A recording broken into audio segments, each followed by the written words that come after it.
All right, there we go. So let's give it a little time to buffer the stream a bit. But yeah, today we're going to be studying mainly like Disney style head drawing construction. We're going to be doing it in a quick, sketchy form. We're going to be jumping right into a warm-up set straight away, so be ready to draw. But first, I've got to upload a couple things to chat for you guys. So the way we're going to be doing it this evening is where I'm going to be having like on-screen reference that I'm going to be studying from, and you're welcome to study along with it too. I'm going to like draw something to my satisfaction to about like 30 seconds to a minute or so, sometimes 2 minutes or something. But there's going to be a lot of sheets that have like multiple heads on them. So basically, like, just take your pick of what you're going to draw from, and every like so often I'm going to be shifting to another sheet, and I might jump around a bit. So with that in mind, I'm going to upload some things for you guys to use. The first is so we can keep our pages nicely organized. I have a template for practicing your heads right here that you can use. Once you fill up that template with heads, you can just like create a new layer or start a new layer or something. If you got a printer at home, you can maybe like, I don't know if this is very printer friendly, but you could probably print out something like it to like fill in little quick sketchy heads. We're going to be moving through these heads really quickly tonight. These are not going to be like, the point of tonight is to just kind of like get people to loosen up with facial expressions and head construction and head angles and stuff, to like not be scared of jumping right in and trying to do like rough thumbnail-y versions of characters, because this is going to be an essential tool for practicing like for like stuff when you do like storyboarding or when you're roughing an animation or your thumbnail in your scenes or things. I want people to kind of like also pay attention to facial expressions of the characters and stuff. Sometimes when you're drawing one of the faces, try making the face yourself. I don't have a hand mirror, shamefully, but if you have a mirror near you, try looking in the mirror and making the expression of the character as you're drawing them. Let's see here. There's a little bit of glitch text and some cloth stuff in here too, but I mean, like, it's all the same principles. There's also some Tron Uprising and Motor City things, which are a little bit of a curveball, because these were meant as like designs for like a 3D character model, even though they are kind of like a little bit like stylized and cheated towards the camera very slightly. But Motor City's character designs, they are based on 3D heads, and in fact, like, one of the innovations of Motor City was that it had some proprietary flash animation controls that Titmouse made that basically let them treat the head kind of like a 3D puppet, where they could turn it around and rotate it and stuff. And that's something that's actually become kind of standard now with like Toon Boom Harmony controls and things now too. But this stuff looks like it's flatter than it is because it's cheated towards the camera, but it's still based on like an understanding of 3D design. So we might do a few of these, but I threw that in there as a curveball to the mix. But yeah, this is the kind of stuff that we're paying attention to today.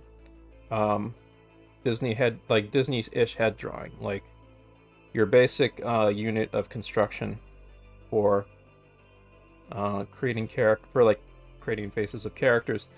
Probably the best example of this sort of thing you can see in the Preston Blair stuff. You can see this is traditional Disney style, like head drawing, basically, where you use like a sphere, or like stretch it out to like a oblong shape, whatever, to create different shaped character heads and stuff, and add like the mouth or the jaw, the muzzle of the animal onto it. It works even just fine with like humanish characters like this one right here,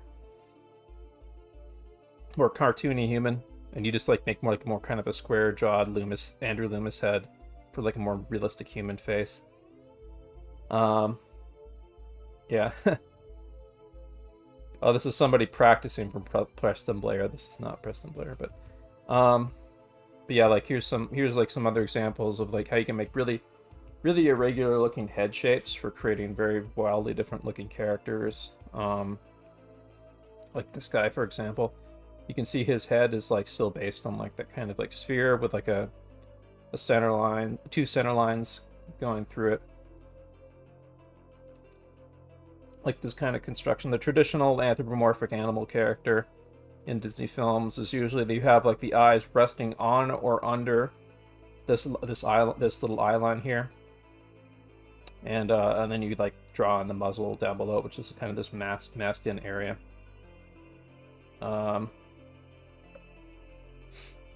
Yeah, there's a. Let me upload this stuff to chat. There's multiple things for me to upload for this. So I'll get to that now. I got the template in. Now I'm going to upload a couple PureRef files. PureRef is a free app that you can use to view these images and export them into folders and things as you see fit. Here, let me grab it real quick. Sorry. Kind of ASMR and a burp there.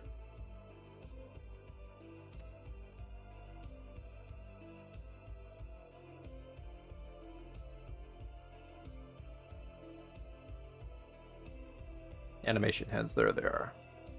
Okay. Alright, so let's see here. I think... Yeah, that was the Disney heads mix. Wait, where's this saved? Whoops, not that.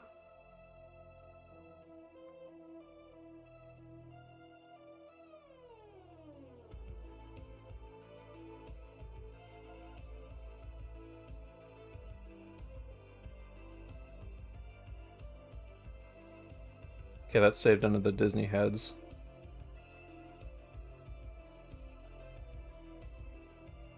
Alrighty, so this should be like enough for people to work with for today. If you need more, like just start looking online for Disney character design. You usually can get like lots of great sheets like these to practice from. So what we'll do is I'm gonna bring this up on the side here, and this will be my workspace on the left, and we'll just go along together through like assortments of these character heads, and we'll be trying to really like get rough and loose with it.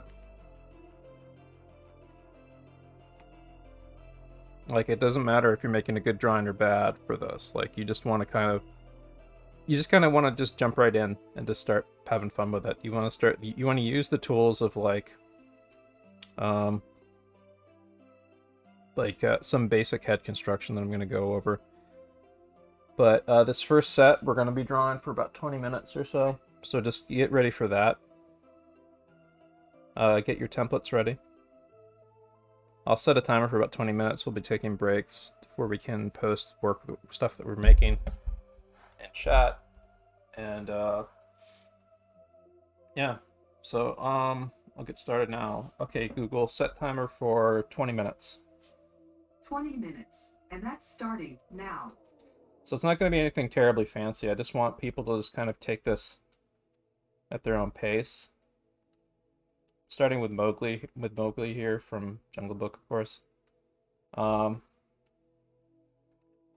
Just want people to just jump right in and just try like playing with the shapes and stuff. If you're coming into this like rough, you can just like play rough and loose with it. I just want people to kind of like play with the general construction of the character heads. Like you start with like a sphere, then you put a couple of ellipses in it, like this, to show eye and face direction and stuff. And you either make the eyes rest on or below it usually, and then you can mass in the jaw down below. And of course you can like change the shape of the skull for different characters and stuff. You'll see some like really wild variety in what you can do, what you can get away with, character designs. Is there a specific rule of thumb for how Disney handles the spacing between eyes? It really depends, but usually the eyes are like kind of spaced out. Like usually they're like an eye space apart. It really depends on the characters sometimes. Yeah, I mean, like Mowgli right now, it's like an eye and a half right now, just from my eyeballing. Yeah, it kind of looks like it. So for this session, we are doing drawing from reference, but not doing draw-overs, right? We'll be doing drawovers too. It's going to be a mix of both, but I want people to get kind of loosened up, like with this technique first. You can even try inventing some heads or like riffing some heads of your own based on the head construction that you're seeing. You don't necessarily have to copy everything.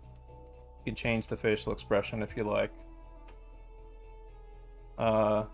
I don't want people to make exact copies of what they're seeing. I want people to play with it. So you play with the principles of construction so you can like use it freely. Sometimes you're going to want to slow down and like get things more accurate or something. But I want people to kind of get messy with it.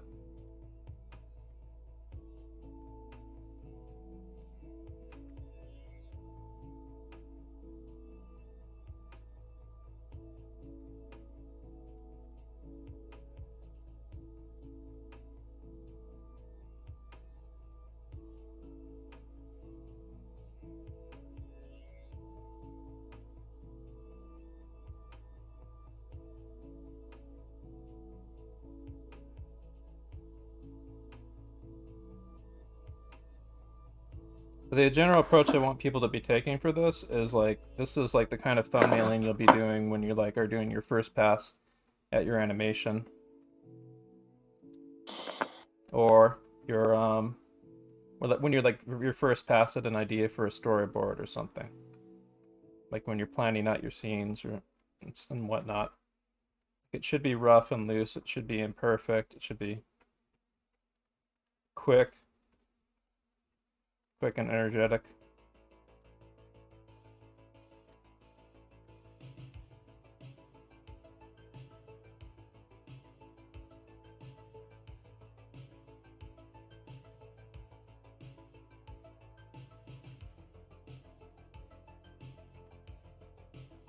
I'm not really worried about like getting him on model right now. I'm just kind of playing with the basic construction stuff, and I'm just moving on from one head to the next really quickly.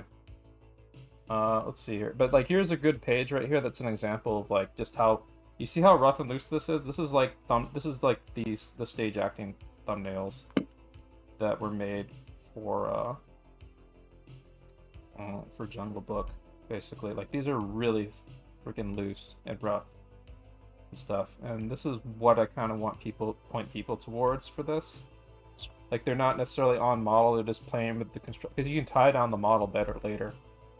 You want to be able to have the freedom to play expressively with the pose and not be pressured. Don't treat it like it's a porcelain doll or something. You want to be able to play with the construction and stuff,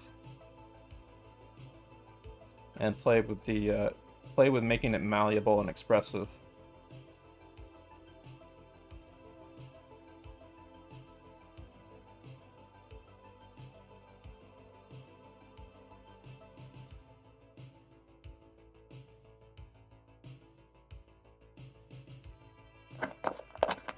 So one of the things that we practice over like previous weeks is, of course, the Ethan Becker face wedge, and you can utilize that here to help you like visualize a little better the construction of the face. And that, of course, is like the Ethan Becker face wedge that we've been using is like this kind of shape that kind of wraps over the face like this,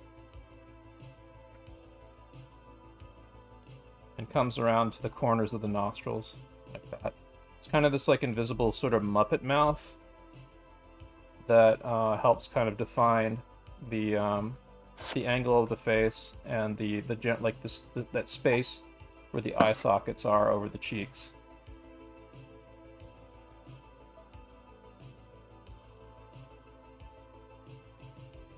So you can use that on this too.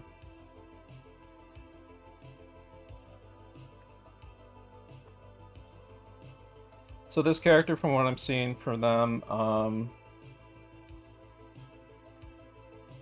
we can definitely see their eye line, and their eyes are resting on the eye line. I think that eye line might be like a little bit further down on the head sphere from how the artist constructed them. So I'm just kind of estimating with the construction right now. But I'm mainly just trying to run through this quickly. I'm trying to like create these dimensional masses of the head. Just kind of mass it in stuff. I'm not worried about getting it on model.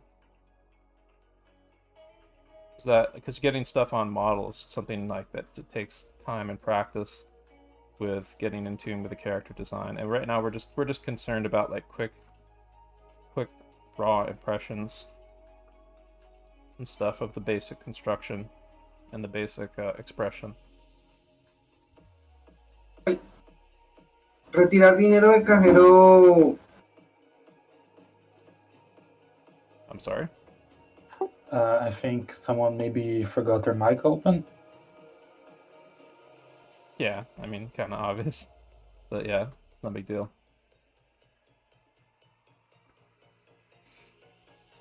It's gonna happen occasionally. As long as it's not like too disruptive, it'll be okay.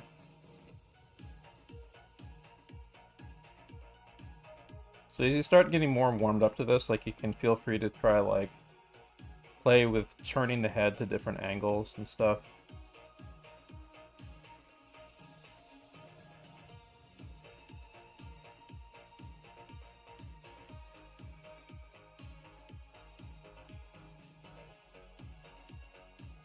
But the point of doing this is just to get like loosened up with these tools, so like you're not worried about whether you're going to make an accurate drawing or not. You just want to get used to using this stuff because you need to move quickly through these.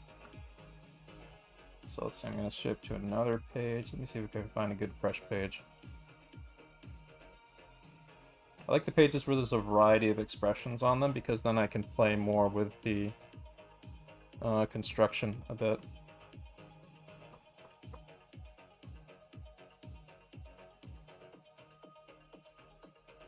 And this is just warm-ups. I think for our first set after warm-ups, we're going to do some draw-overs. We'll probably do like alternating sets of draw-overs and quick sketch.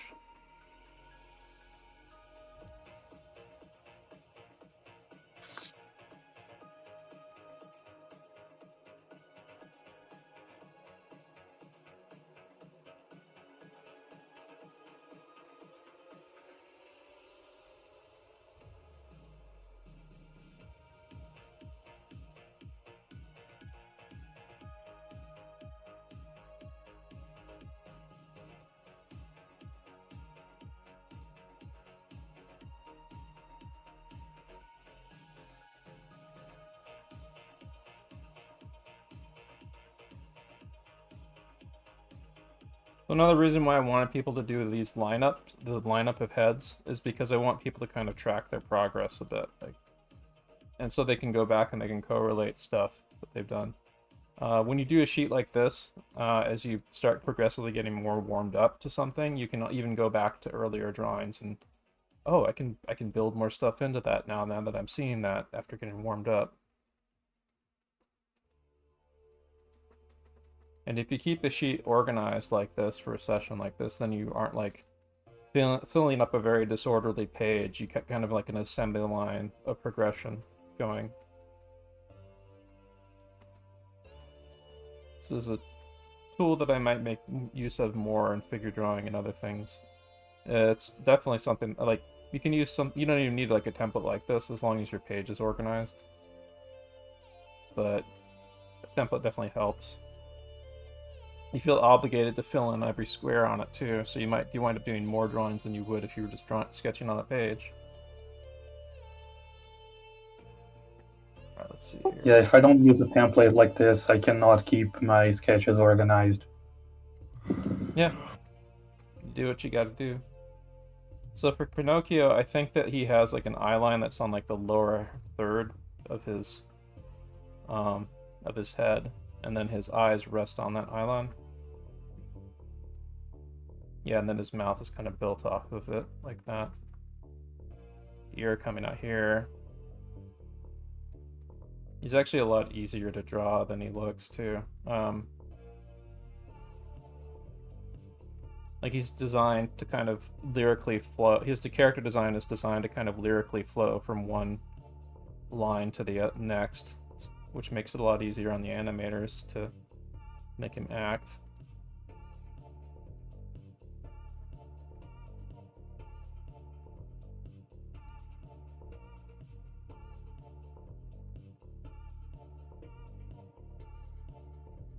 Of course, my Pinocchios are going to be ridiculously off-model, because, well, I haven't really, like, super practiced him.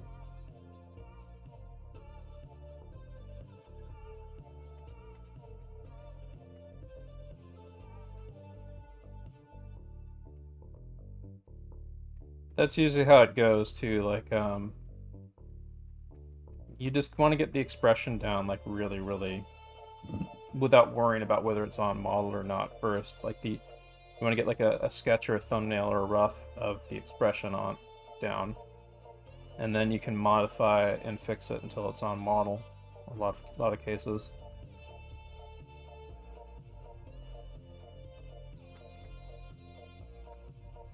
Of course, animators who know their character inside and out can basically like nail it on model. On model, like really, really well.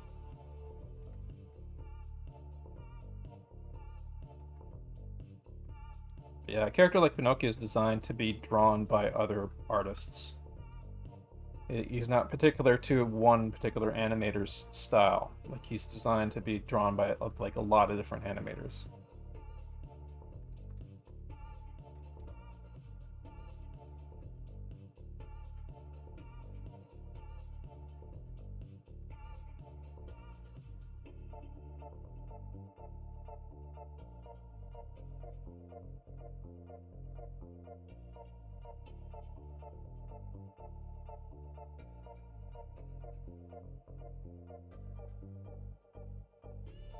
You can see, like, even the Ethan Becker face wedge applies to him, too. Like, he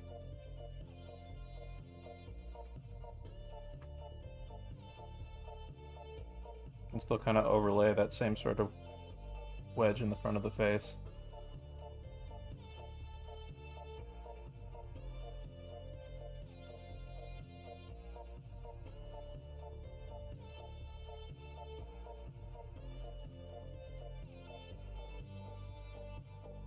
And it's all about just getting loosened up with this stuff. Like, you shouldn't be afraid to get bad drawings in here, too. Like, so if you're afraid to get bad drawings, you probably shouldn't be in animation.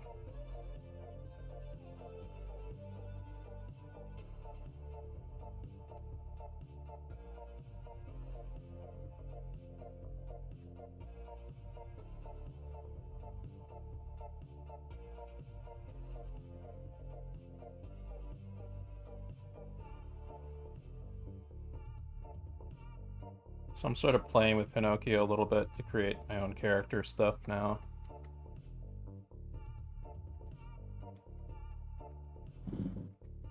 Like, you can try to adapt some of what you're practicing into your own stuff. And no one's going to kill me for stealing Pinocchio's head construction for a character design of my own, for example.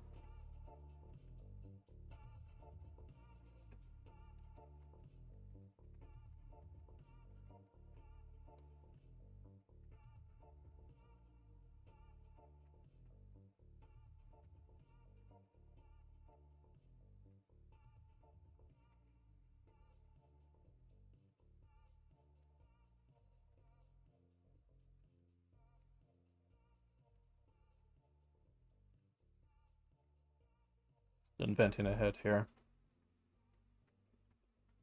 Give a little variety on the page. Alright, let's try another page. It's much more feminine head here.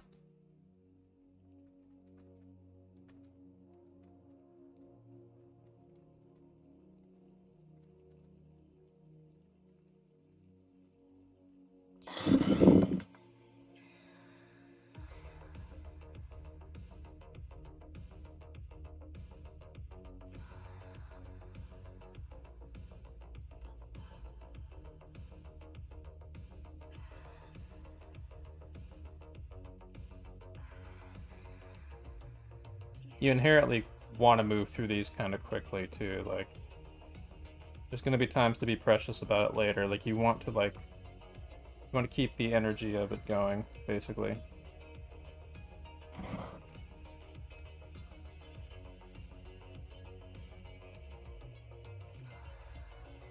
I'd say that like animation construction, when you start getting like more into like rough animation or thumbnailing, scene planning, it's a little bit kind of like trying to do. It's like a little bit like trying to go to a skate park and like and chain together a bunch of tricks, basically. Because you're at the skate park, you're also practicing, so you can be a little rough around the edges while you're trying to practice your routine and stuff.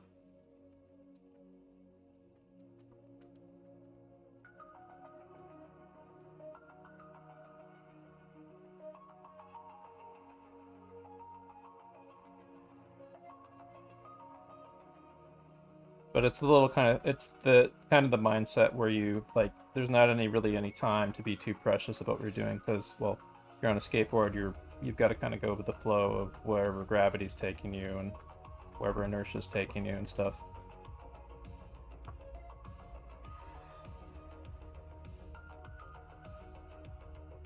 How do you practice hair? What's that? Hair, the hair flow and how the hair should fall on the face. For hair practice? Yeah, because I get down the face real quick and then I struggle with the hair and it takes around a minute or two and it still looks weird, like as if I've put a wig on the character.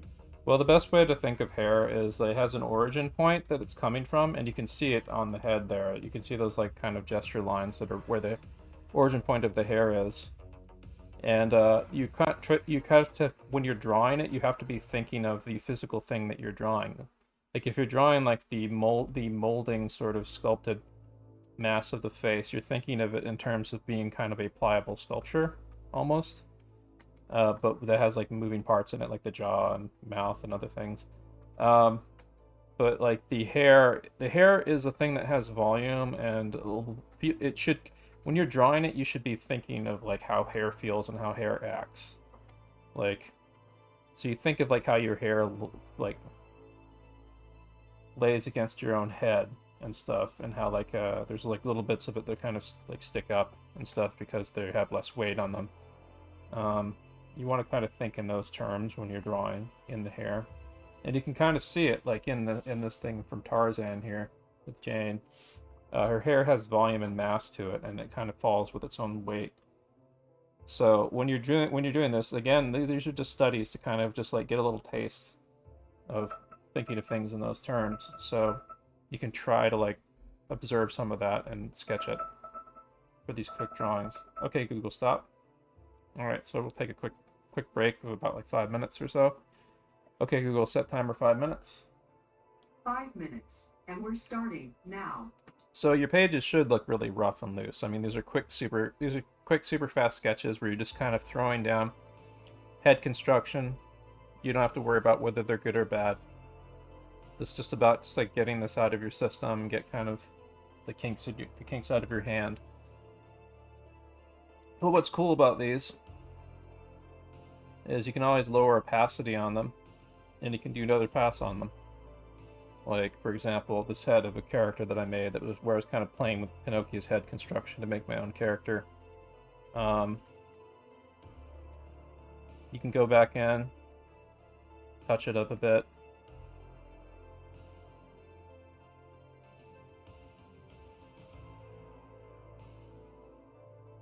Define the shapes more and define the character more. And that's the point of doing everything so rough and loose, because then it like kind of liberates you a bit to just kind of throw yourself into seeing how everything feels, putting the head together, putting the facial expression together. So if you're not being so precious with it, then you can go back in and you can riff on those energetic lines you made to make something more defined.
If you want to do a shadow layer just to kind of give it more volume or whatever, experiment with that. Just use like a 50% opacity black or something. I'm doing this because this kind of helps me wrap my head around the dimensionality of these faces a little more.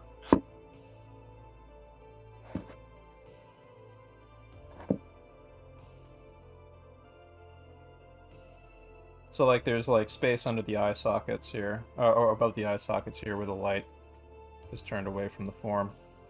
It's turned away, where the form is turned away from the light source. I may be like saying that the light is somewhere over here on his head. It's not the best lighting study, but like if you want to do that, you can. These are good to do like quick shadow studies on, for example.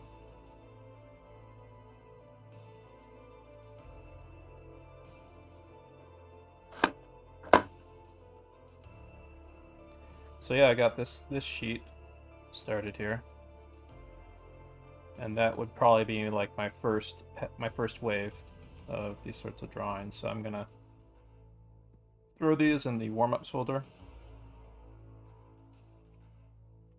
When we get back, I think I actually might have us do a little bit more of what I just did there at some point tonight.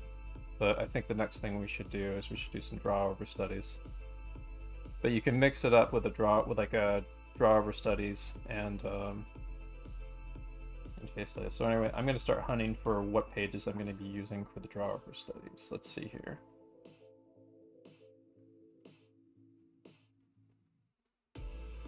So first let's beef this up to about the size I need it to be.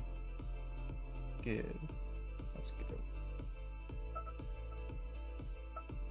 Okay, Google, stop.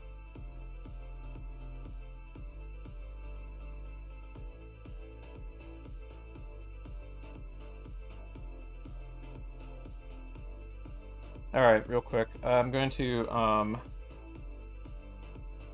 actually don't think it would be a good idea for me to use a template for this set of images, so I'm going to turn off the template for this one, because the images are already laid out for me. I can just do like I can just do the studies straight on them. So I'll turn off the template for this one.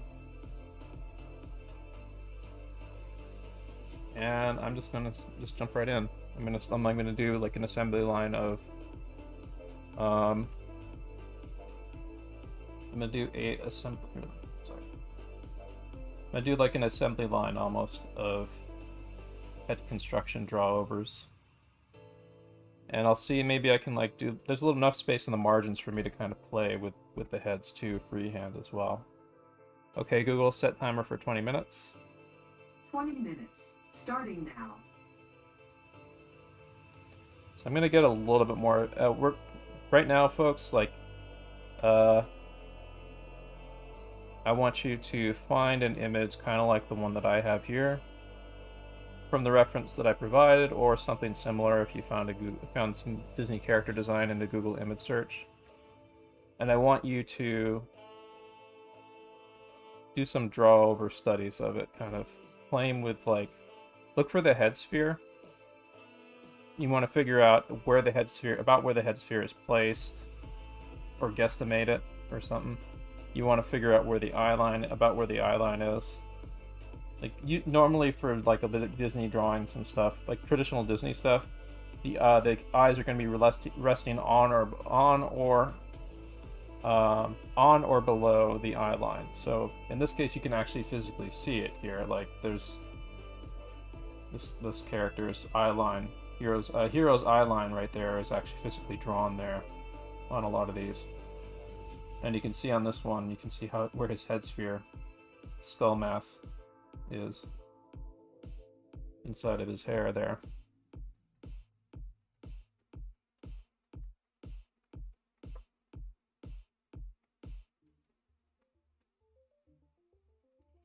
So his eyes are actually like actual spheres inside of his face, and you want to think of them that way. But you don't have to physically draw them out like every time. Like say, like pretend like you were going to be like, you were going to be doing thumbnails of this expression for a storyboard, his face just might look like this.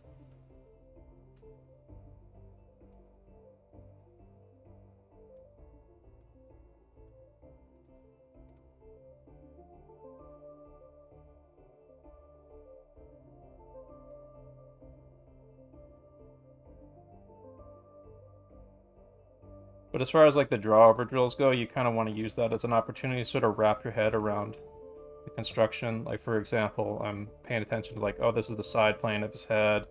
We got like kind of this Muppet face wedge shape that's being used to define his this Muppet mouth wedge shape here that's used to define like the like this area of the face right here.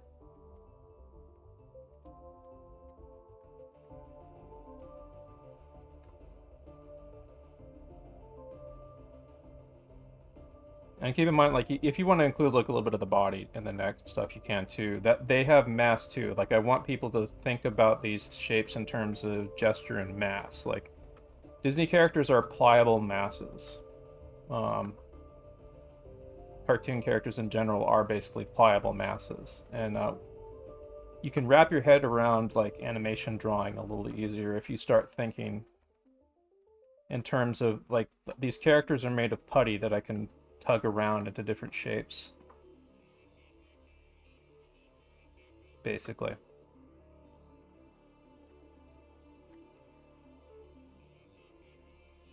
And that's the same mindset that like even this is character designs for a CG animated film, but this is like these are character designs that would work in 2D animation too. And they in fact did like 2D animation tests for this film, and they do it for a lot of other Disney 3D films when they're developing the characters and stuff.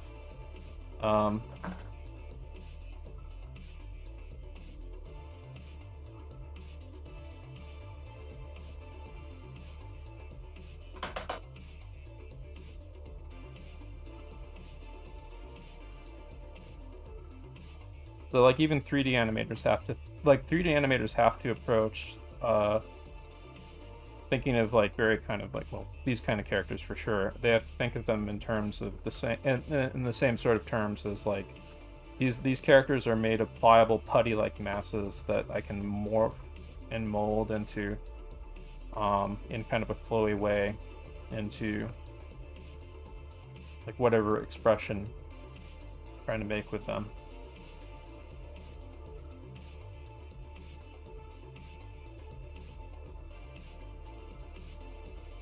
Oh.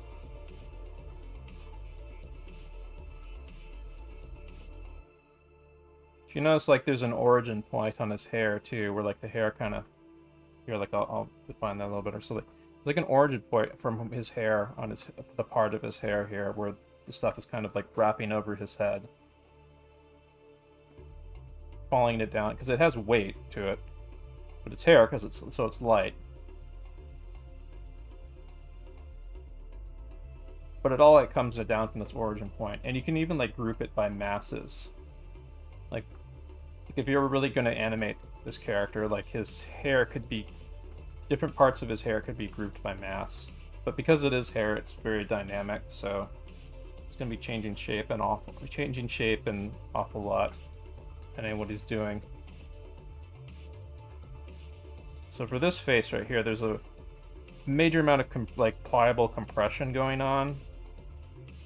For real human beings, like our skulls, our skeletal structure stays the same, even when like the masses of muscle and stuff move over it. For animated characters, there's like if you were really to like look at their anatomy, a lot of times like even for expressions like this, their skull is actually morphing very slightly to make the expression. Because it's an exaggeration of the expression. That also means like if you have a skeletal character in an animated film or something like that, you'll often have like, in order to give them good acting and expressions and stuff, they often get like expressive brows and stuff. Like Like, I don't know, this guy right here. I would reference Brooke from One Piece because that's all his acting. Yeah.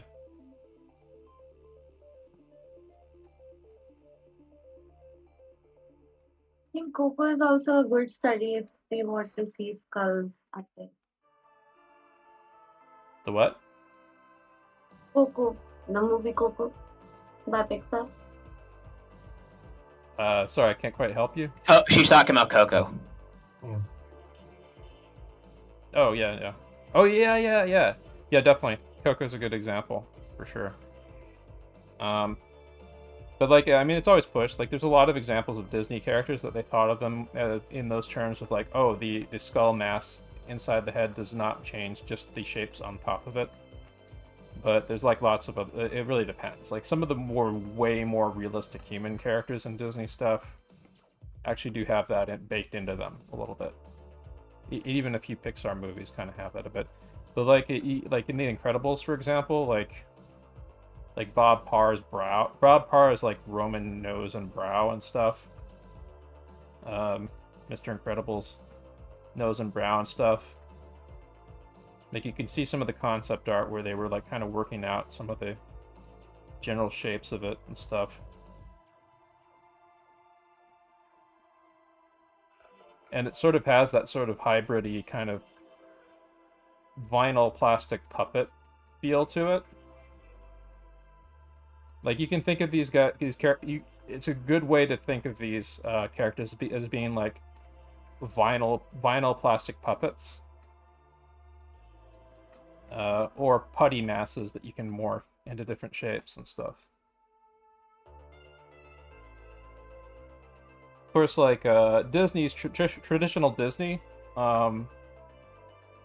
they do have a lot of stuff that like cheats towards the camera.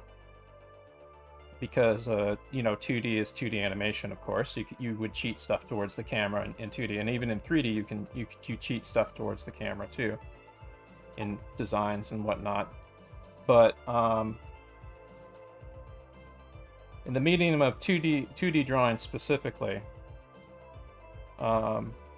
there's lots and lots of stuff that gets really, really severely cheated in way more stylized designs, like some of the Robert Valley stuff I've from Motor City that I threw into the mix here.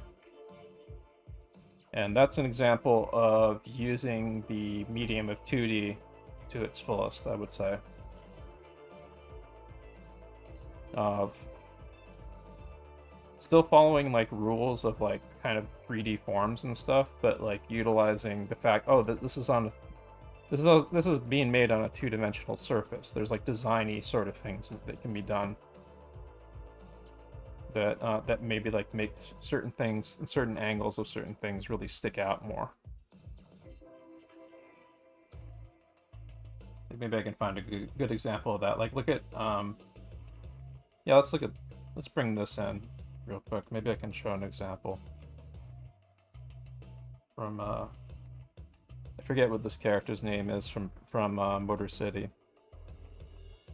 But maybe it might be good if I showed an example of how these characters move in the show, so that people can kind of wrap their heads around it,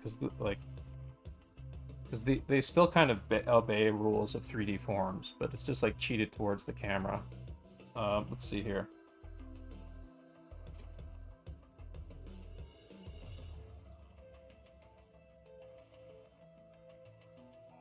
Okay, there's a CG Bros video here on Motor City Rough Animation. Let's see.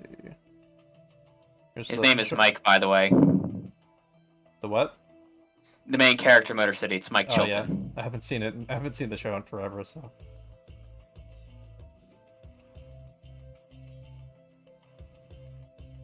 Let's see. It's probably.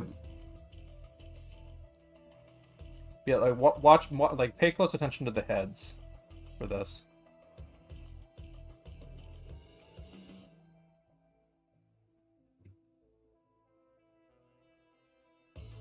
See if we can find a better shot that really. Oh, there's one. Yeah, look at this. There's like a full kind of head turn there.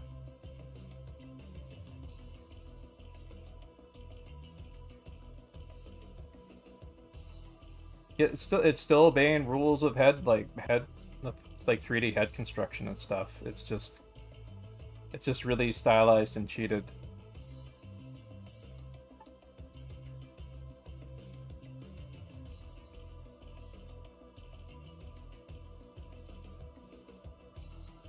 Let's see if we can get a little bit of this head turn here.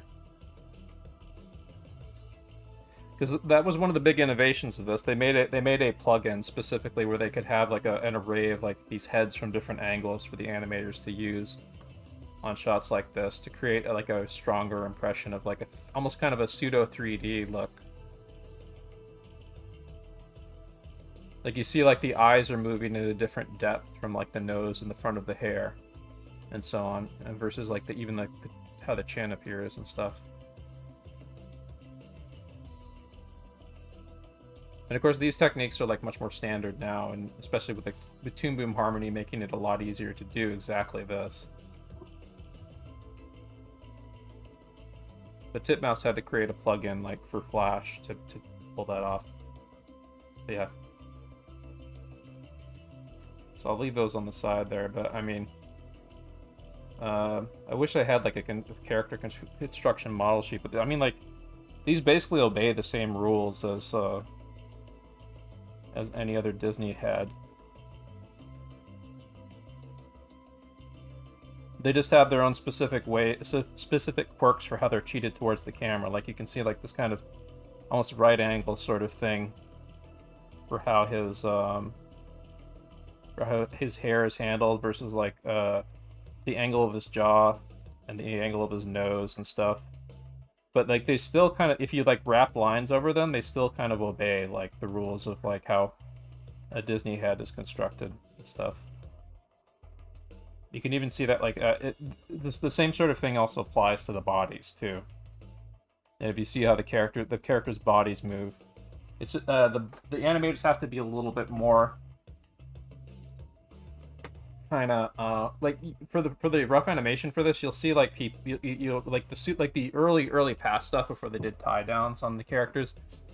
You see them like draw the characters much more kind of like just a rough, loose, generic character drawing sort of thing. They go back in when they're doing the tie downs usually, and then start cheating the angles and stuff, and like and finding those like points of stylization to kind of like design around the rough animation they made. Stuff. That's usually how something like that would be handled. And of course they have like a model sheet guide and like certain rules that they're supposed to follow for like cheating the design in the ways that are on model with the show style. It's the same sort of thing with the page on glitch text that I yoinked. Let's see, is it in here? Yeah, there's a page on head construction from glitch text. A couple of them actually.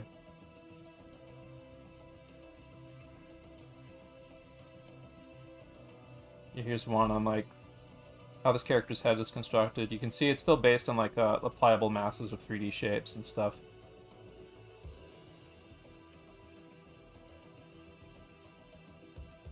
In this case, for this show, they did not want like flat mouths. They wanted him to have like dimensional, like 3D forms to his teeth and stuff inside of his mouth.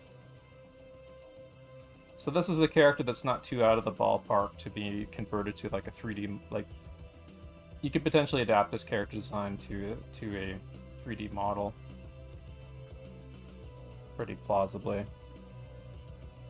But I mean, like the same main guy, Robert Valley, who designed Motor City stuff, also did these Tron Uprising designs, and these are also cheated towards the camera, kind of. But they're still, like I said, they're still heavily based on rules of 3D form design, and you can see that from this being a turnaround. This was the design templates like this were used to create the 3D models for the show.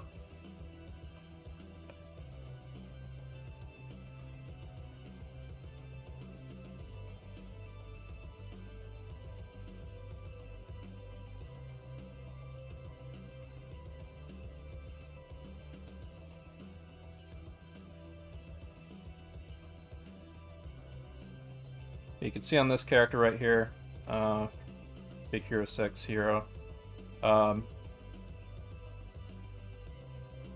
to think of him in terms of like gestural forms, and like you can see like how I have like his draw. I know how a jaw works. Like the jaw hinges like around the bottom of the ear. Physically, like the jawbone hinges around there, around the cheek or so. You got the 2-cylinder in there. The teeth. Yeah, that thing hinges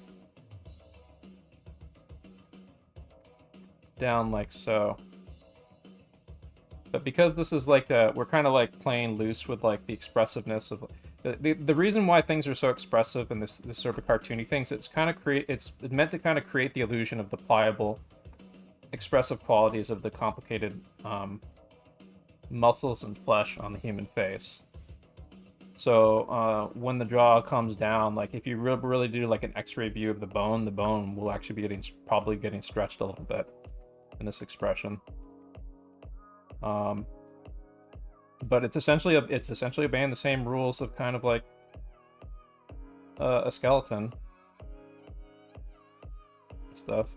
But instead of thinking of that, you have that in the back of your head when you're doing something like this, but you think in terms of like the overall thrust of the expression for the gesture of the jaw really coming down on that face. If you wanted to, though, you can do like anatomy studies over animated characters to kind of like I don't know, put like the zygomatic arch in there for his cheekbone and stuff. The nose bone there. The eye socket holding the eye in there. Side plane of the head there. The muscle that connects to the jaw there. Hinges the jaw closed and open. Got the muscles here. Oh, I forgot. There's a very important sheet I want people to pay attention to while they're doing these in the Flooby Newbie storyboard tips guide. It's the page on draftsmanship. Down a little bit further here.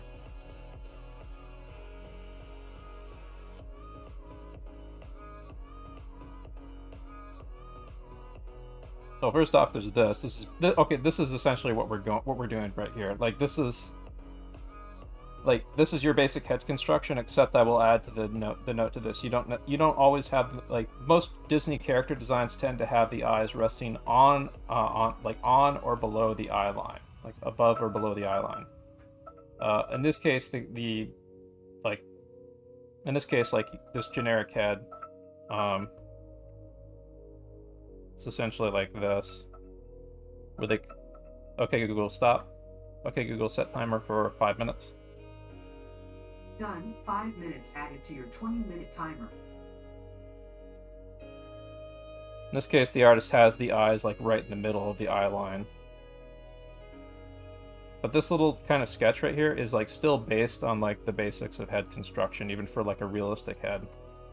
Like there's bits of like the Andrew Loomis head that we practiced previously in this, like an understanding of that. But this is just like a rough and loose, quick little thing, a little quick cartoon thumbnail head. But there's enough information in this that you could extrapolate this into a better constructed drawing, where you actually like work out the character model and stuff, or like you define the features more, or whatever. That's the point of like kind of like wrapping your head around these simple techniques. So there's this sheet I want people to pay attention to in the Flooby Newbie how to draw for storyboarding guide here. I'll link that in Discord. There is also another sheet on draftsmanship in here, like a big old mega post inside of here. Here it is. So this section right here in particular, particularly the stuff on heads. Like, see how rough and loose this stuff is drawn? Like, you can just like do super rough and loose drawings like this. Doesn't mean be sloppy. It means you start playing with your drawing as if you're playing with like a rough wad of clay. So I'll link I'll link both of these images in Twitch real quick.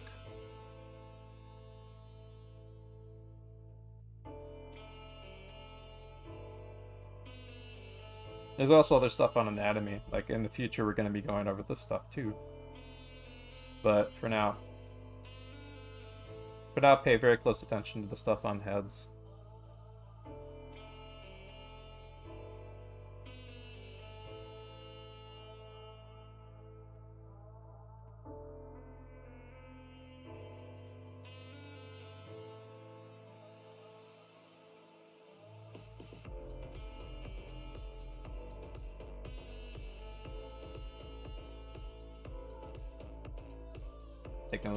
Taking a look at Discord real quick. So I'd say that I think people, so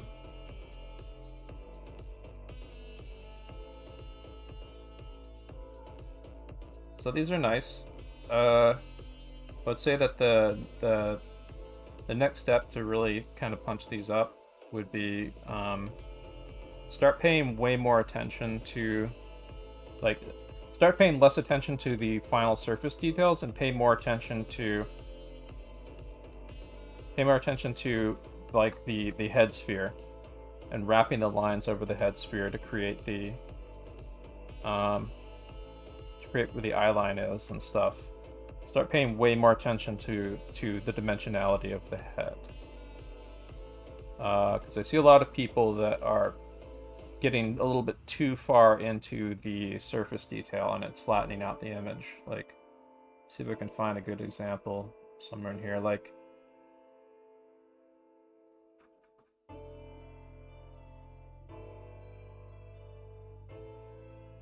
so let's create a new layer here.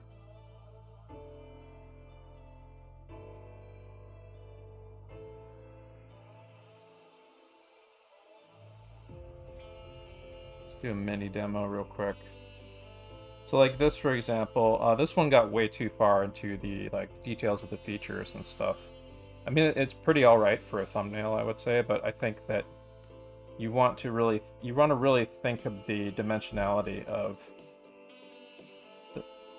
like those wrapping lines, wrapping over the surface of the sphere.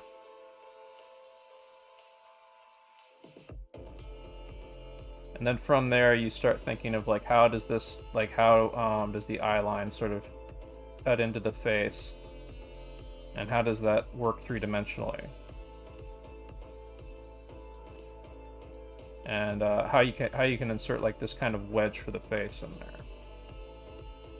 Like, you want to get like the 3D kind of forms, or a sense of like the mass of the forms before you worry about the features.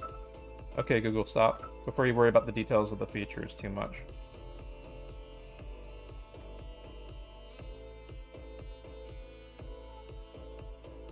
A center line down the front of the face definitely helps too. Like, I'm kind of using that down all the way down the surface of the face.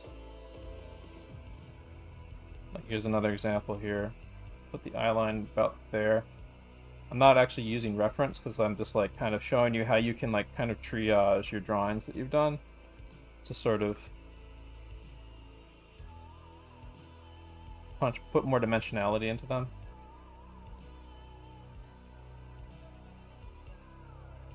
Because having an understanding of this stuff should be intuitive. Like, even the neck has like kind of dimensionality to it, so you might want to use. You can sometimes use a few cylinders to kind of wrap your head around it. You always want to like think of how like the eye line wraps around the sphere of the head.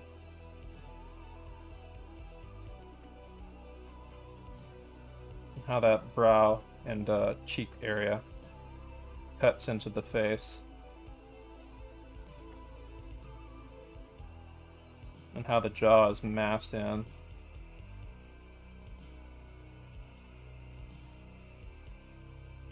Look at the side plane of the head.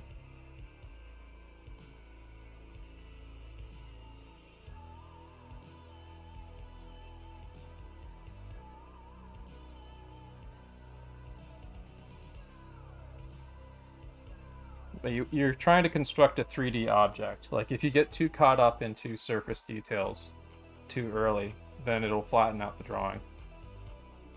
So if there's anything that you want to like pay really close attention to in these, it should be that. Like, I would maybe even omit like putting the hair in. Like, for a lot of the people here, I would say, yeah, you can include some of the facial expression and the features and stuff, but let that be like the last thing you do. The first thing you want to establish is the first thing you want to get right is like the 3D head form and the 3D mass of the head form. You can build some of the expression into, like, when you're doing like the brow construction, kind of this little that Ethan Becker face wedge brow. But you always want to keep the three-dimensionality of the face in mind. Like the eyes, for example, the eyes, remember, are three-dimensional objects. Like, you use a shorthand to describe them, but they are basically like, the eyeball is basically just like another sphere. It's resting inside the head, behind some like flesh that it's poking out of, basically.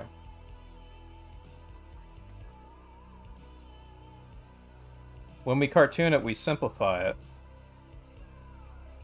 But you want to keep that in mind. Like, the eye is not a flat, it's not a fisheye. It's not, the eye is not like a flat thing. The eye has dimension to it and rests inside the socket.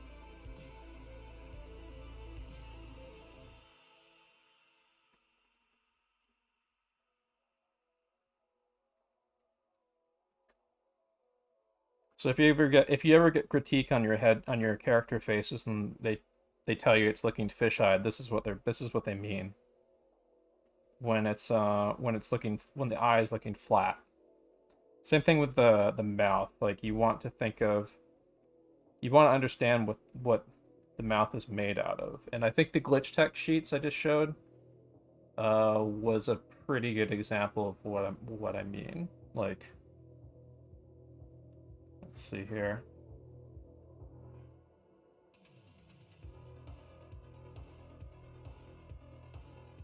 Here, check this out. Like, that's a 3D shape and a 3D form. This is like a diagram almost of like what you should. I would actually say you maybe have this sheet handy as an example of like how to think of the three-dimensionality of the face at the most basic level of a cartoon face. What the?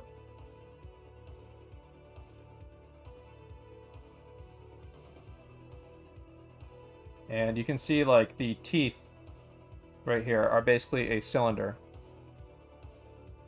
inside the mouth. That's what we mean when we mean a tooth cylinder. Like, when your teeth are clenched together, they are basically one cylindrical mass. When they separate, like the bottom jaw kind of hinges downward a little bit.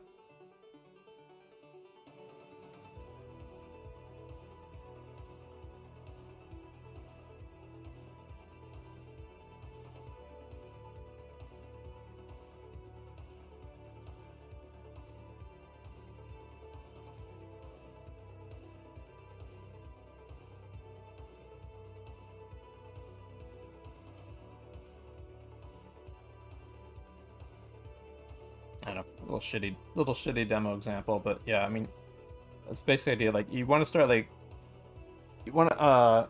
to start taking off piece by piece an understanding of like the dimensionality of how the face works from doing studies like these.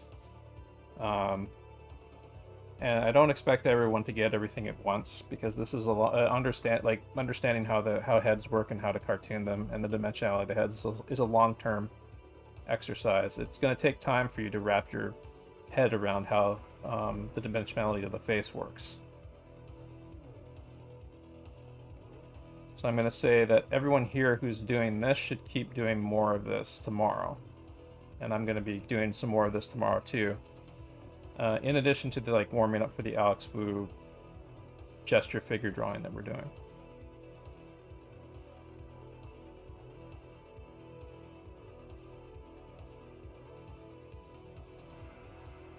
But you can see right here, like, Hero with his teeth clenched together. This is still obeying the rules of a tooth cylinder right there.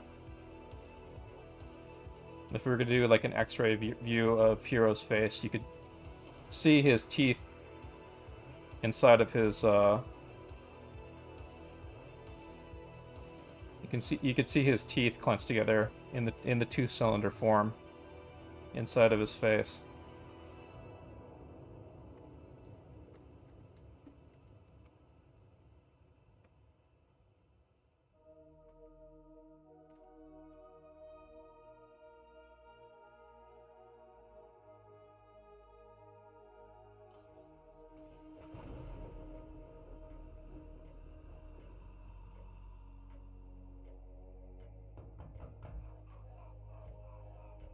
Okay, Google, how much time left on timer? I think we just blew through the 5 minutes. Like you don't have any time. So we'll start another 20-minute set. I'm gonna keep it on Hero here because he's got like there's enough for me to go through for another set on him. So okay, Google, set timer for 20 minutes. 20 minutes, and that's starting now. So yeah, grab another sheet, or you can follow along with what I'm doing. But I'm gonna stick with doing drawovers or side by side draw studies of Hero here for now. Anytime you're doing practice sessions like these or study sessions like these, you just kind of feel out what you need. Like at some point, I'm gonna feel like, okay, I think I need to start doing some invention drills using some of the construction I'm practicing doing drawovers on Hero here. Because you do have to freehand at some point. You can't just do drawovers endlessly.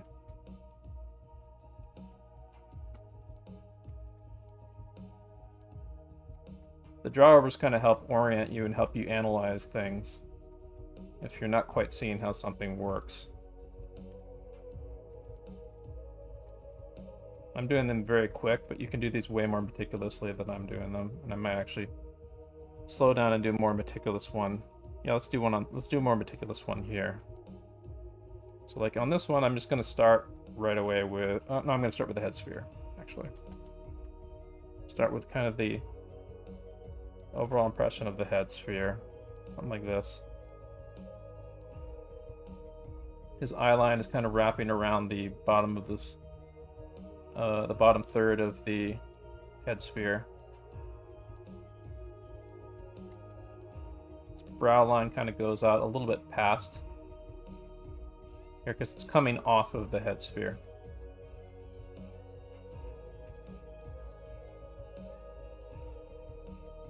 And I'm using I'm using the knowledge I have from Andrew Loomis heads in this. So if you've done my Andrew Loomis heads classes, you should know like how the construction of the head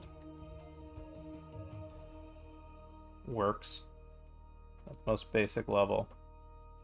With like you have a side plane right here to the head. You have a brow line right here and you have like an eye line about here, like halfway through the face. And the brow line is usually where the top of the ear is and stuff. But this character has his own proportions because like it's the Disney style of head drawing. So like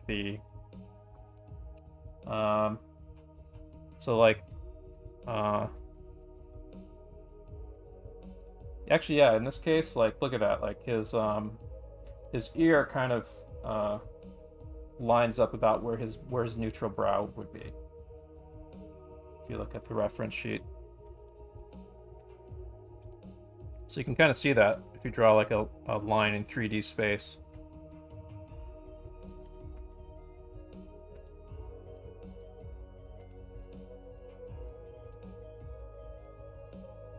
So I'm going to draw like a quick kind of cube shape over his head to kind of show a little bit of how his head is supposed to be kind of angled right now. He's kind of like tilted upward a little bit. His jaw's open, so his jaw's hinging downwards a little ways.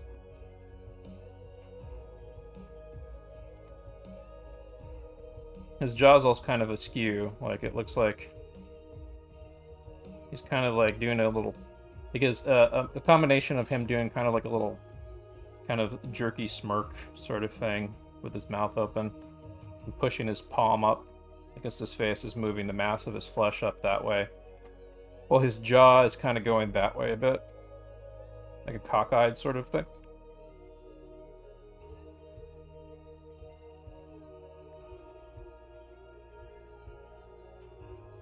So that means his nose is going to be a little bit cockeyed too, like it's kind of doing like this thing. Like if you can actually see that in your own face if you like move your mouth over to the side a bit. If you do this in the mirror, you'll see your nose kind of get pulled, like the cartilage of your nose get pulled in that direction a little ways and stretch a bit. That's kind of what's this cartoon version of what's happening there.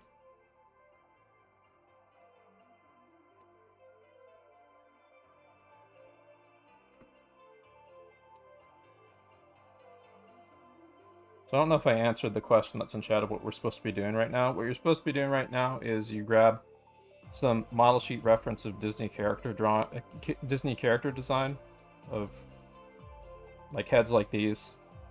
For example, there's an awful lot of them, especially for some of the more recent Disney films, but you can use like classic Disney model sheets. The stuff from like Shi-Yun Kim and that was done more recently, like for Big Hero 6 and some other things like Tangled and whatnot. Those are really great to study from because they have like a multitude of really well-drawn expressions and well-constructed heads. So we're doing a combination of draw over and draw alongside copy studies. I'm going to maybe move us back into some copy studies after this set. Some quick sketch copy studies. And the point is to just kind of get everyone kind of a loose overview of this stuff.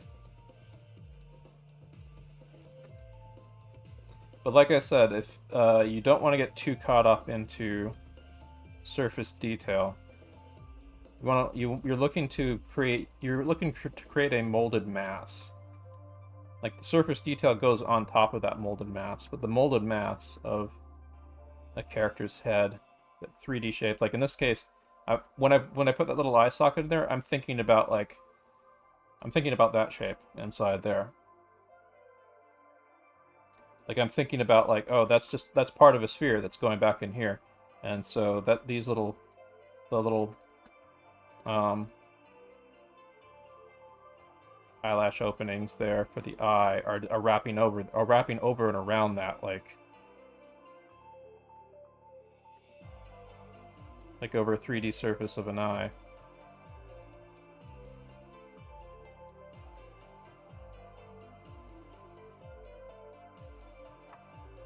Like everything on these faces is a three-dimensional, pliable thing. There's times when you will cheat stuff towards the camera, but you want to understand things three-dimensionally. So even if you're like doing a breakdown of like Robert Valley stuff like this, you still kind of like, I'd try to adapt it into 3D. Because you have to think of these characters in terms of 3D.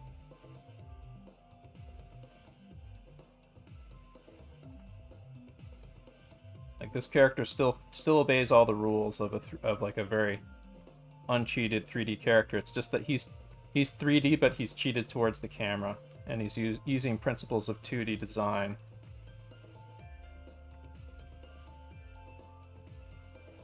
To do that, but he still obeys the rules of a 3D character, a 3D Disney character.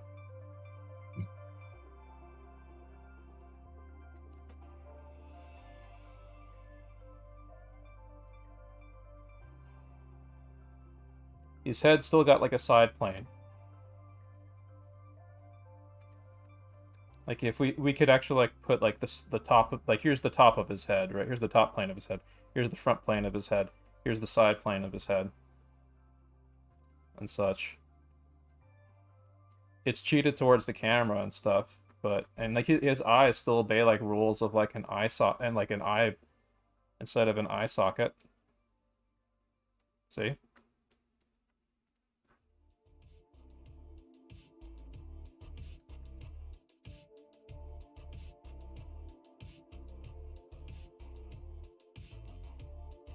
So it's like more stylized and more cheated looking, but it still obeys the same rules as this.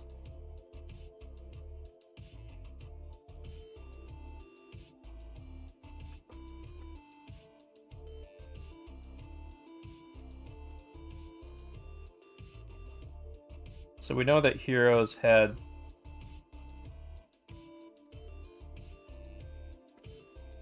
his eye line is like, for his design, his eye line is like down like somewhere around on like the bottom third of the sphere, like that. Knowing that, like knowing where the eye line is on the skull sphere is often all you need to really like fill in with muscle memory the rest of a Disney character design, really. That and like if the head is shaped something like this, like big oblong shape, or if it's like that.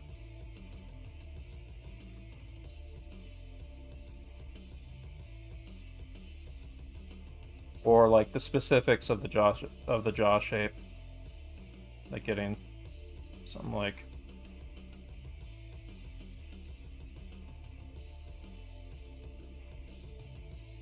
really big and exaggerated like that.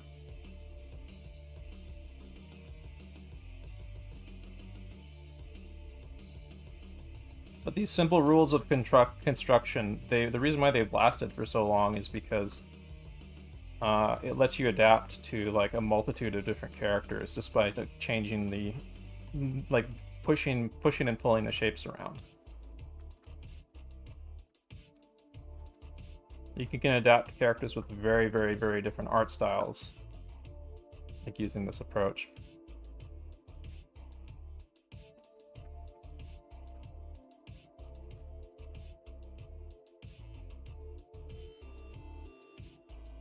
Because it's all based on the same core rules, even if the surface details are different.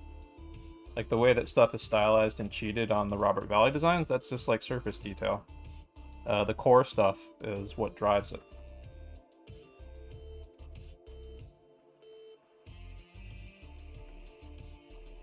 But yeah, as you get more comfortable with like how the three-dimensionality of the face works, you can start like embedding like the 3D into the quick sketches that you do and stuff. Like for example, I'm like in this ear here, I'm thinking about like how the ear is turning and how the ear is like a flat plane in 3D space against the side of his head and stuff. Like, I'm thinking about these things without necessarily drawing them in, but drawing them in helps you kind of help get to visualize those.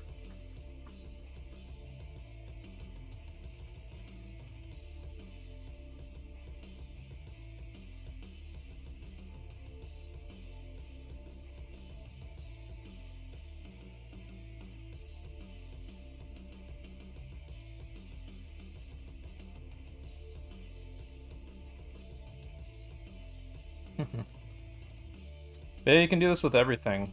Like, there's body construction stuff that this stuff also applies to. I'm gonna do a little bit of that on this pose. He's got some of his arm showing, so why not?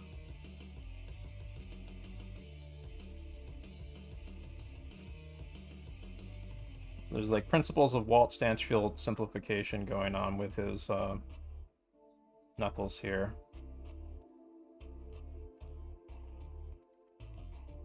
From the Walt Stanchfield Drawn to Life books. Walt Stanchfield was a figure drawing instructor at CalArts and at Disney Animation for a long time, and he had like tons of great notes that he gave his students that have been compiled into books. Some of which is has been available publicly for a long time and is not copyright protected, but the actual compiled books are copyright protected. So like if you find one of the old posts with like all his notes, and stuff. That like has like it doesn't have everything that's in the 2 books, but it's like there's this old mega post that used to float around that was like a whole ton of his notes. It was like stuff that was just like available for free online for years that no one really cared about, and Walt was okay with it.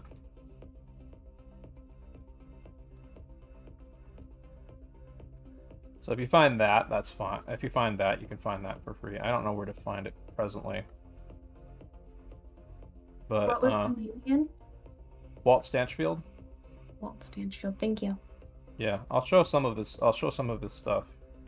It's pretty easy to find Google image search of it. But Walt Stanchfield is like a kind of a slow burn thing, and I'm gonna maybe try using him a bit more for some of these practice sessions that we do, because like there's tons of stuff about like principles of how you construct and simplify characters that he goes over in there that gives excellent guideposts of what to focus on and what's important for getting the acting that you need out of your character, the acting and construction you need out of characters for animation.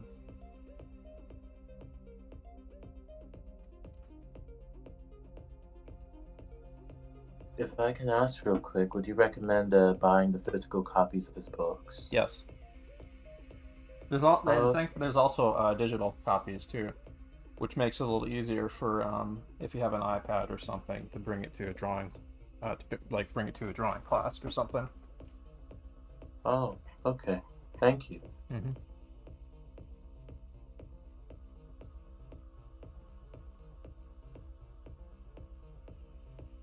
I think I found a Google Books version of it, and I posted it in the Drawing Corner chat. It's also pretty easy to find on Amazon or just anywhere. It's been on shelves of like art book sections in bookstores for, in like Barnes and Noble and other places for several years now.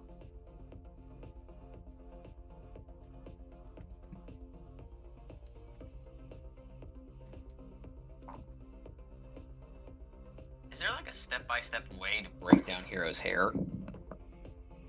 Oh, that gets into hair drawing, and we're not really covering that today. I'm the only thing I'm doing with the hair right now is I'm keeping in mind those things of like, there's an origin point, and the hair has volume, and I'm just making like kind of like little notes about where the hair is originating from, and how it's kind of flowing and stuff, and how it has mass and weight to it. But we're not specifically focused on hair today, so you can eliminate hair entirely potentially from your studies.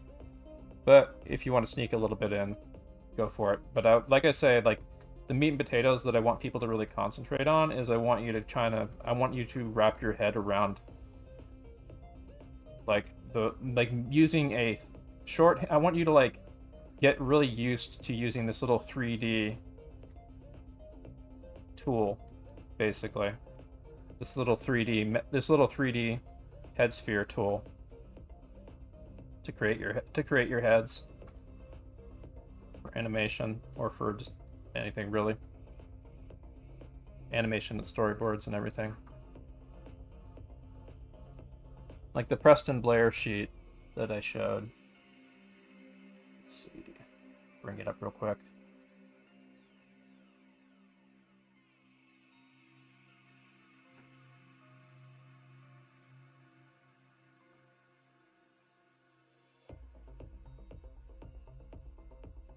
Yeah, the Preston Blair head construction. There's actually more stuff on the head construction in Preston Blair's book. He draws really fucking clean for these, but because it's like it's made to be a presentable book, but you can go way rougher than he has. Let's see here, Preston Blair head construction. Yeah, there's the head tilts. There's the using the egg shape of the head. Somebody did some crappy. But yeah, like I mean, this is essentially like this is the meat and potatoes of what we're doing right here. This construction of the head thing. Like this is like a really simple character. So like the construction base the basic construction stuff is essentially this. Although you could probably potentially include like parts of parts of like the features and like the like he doesn't talk about how the brow construction works, for example, in this. Like he just says, now put in the details. I would say that there's another step that needs to go in here on like kind of thinking about the 3D masses of those details you're adding. Kind of reminds me of the draw the owl meme. A little bit, but I'd say that like this is a few more steps. This is like there's a few more steps included here on how to actually do this. There's others, but the thing is like there's like lots and lots of little subtle things that you kind of need to kind of get a slow drip on and understand how they cheat and how they stylize things. Like, for example, here's a common thing you'll often see. Notice how like that eye on the right is slightly smaller than this one. That is a common cheat in 2D animation. Or like it's kind of like a weird fake perspective sort of thing. Kind of gives some more dynamic look to the head, basically. You see that you'll see that a lot like on Mickey Mouse. You actually see it here on the Preston Blair page too. He instinctively does it for most of these. Like that eye is like very slightly smaller than that one. That eye is very slightly smaller than that one. That eye is like very, because they're like turning over the form, going away from you. Does Preston Blair have any books that you would recommend for personal Cartoon animation to buy for personal? Oh, thank you. Preston Blair. Okay, Google, stop. Okay, Google, set timer for 20 minutes. No. Done. 20 minutes added to your 20-minute timer. Okay, Google, cancel timer. Okay, cancel. But here's the main one. Right here. Cartoon, Preston Blair cartoon animation book. I think there's an ebook version of it now, but yeah, surprisingly cheap. It's only $16. Jeez. I'm gonna hit the restroom real quick. Get back.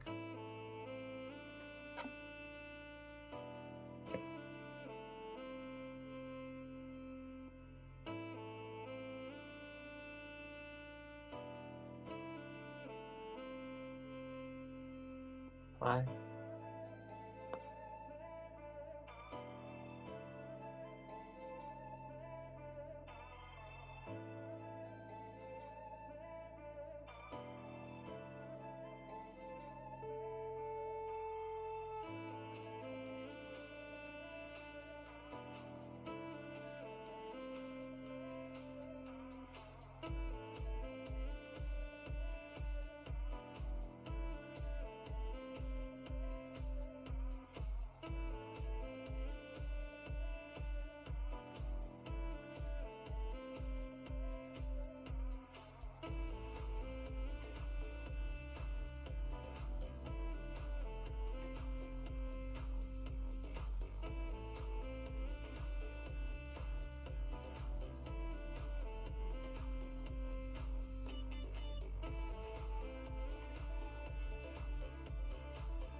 So here's the two Walt Stanchfield books right here.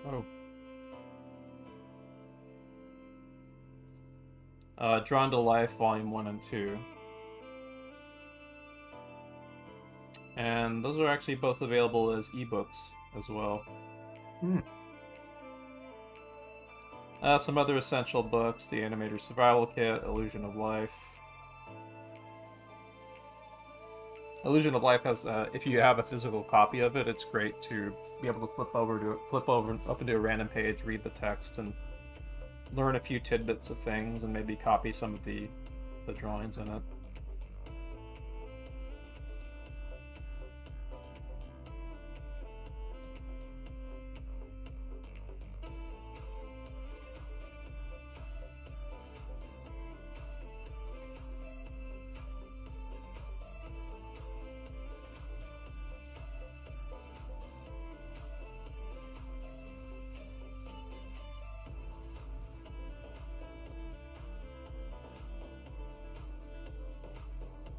Anyway, having done these, like, you can...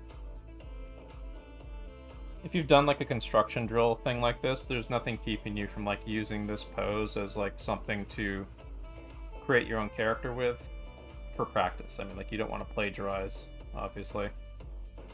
But, like, you could use this expression to kind of experiment putting in a different character on it or something.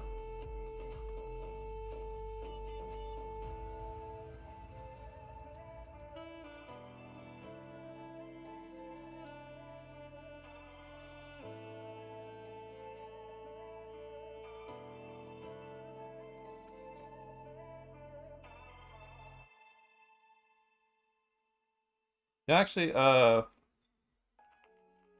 Big Hero 6 has some storyboard animatics up for the TV series. And for the TV series, they worked out, like, much more kind of, like, fleshed out 2D designs and stuff for it. So, there might be some examples. Oh, here we go.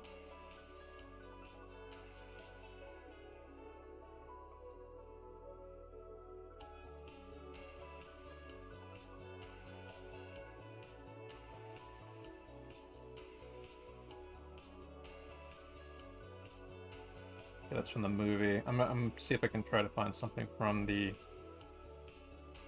TV series. Oh, there's some fan stuff in there, darn. I would put in Big Hero 6 the series because that's the actual title for the show. That might help YouTube stop being confused.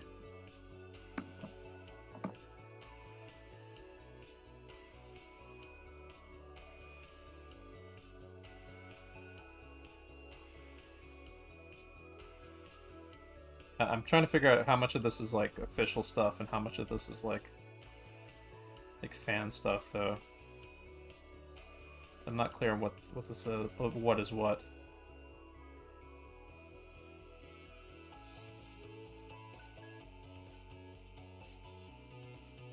Good storyboards I've been referencing a lot is the primal storyboards from Gendy Deritaski.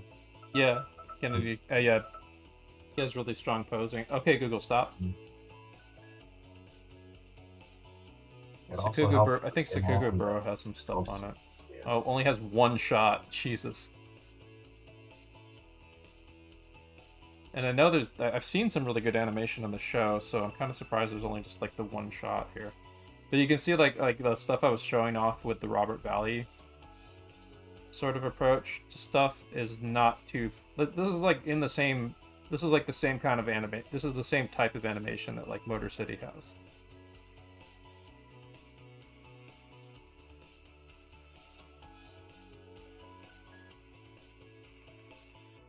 I thought isn't it Flash? In Motor City? Yeah, it is. Yeah, like in this? I think this is Harmony. This came out much later, and I don't think Titmouse did this. I'm not sure, though. Titmouse usually likes to use Flash. Okay.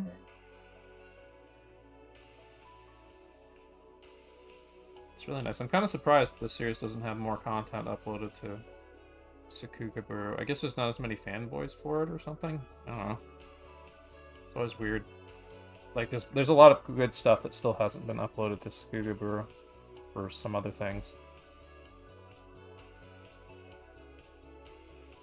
Depends chiefly, I guess, on if something has enough fan interest at the right time for people to upload it or something, I guess.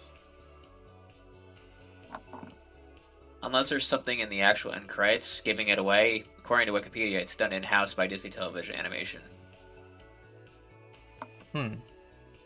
Yeah, that's kind of what I thought, actually. There might be some outsourcing that's like not really credited or something. But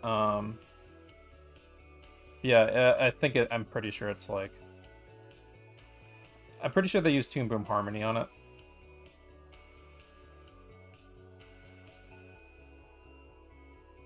Okay, so I'm gonna be doing some construction drills of my own.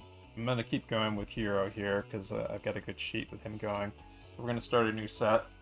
Okay, Google, set timer for 20 minutes. 20 minutes. Starting now. Actually, I'm going to move back to the template. So let's put these away real quick. Here's an interesting little tidbit. This was directed and developed by the creators of Kim Possible. Yeah. I mean, it's a similar, it's like a similar vein of show, really. So what I'm gonna do now is I'm keeping Hero's page open here, but I'm not like strictly copying him. I'm just gonna kind of like rough in some head construction that's sort of riffing on his general head. I might create some new characters out of it, or I might try imitating some of his expressions a bit. But I'm just kind of using this as an opportunity to play freely with these construction tools.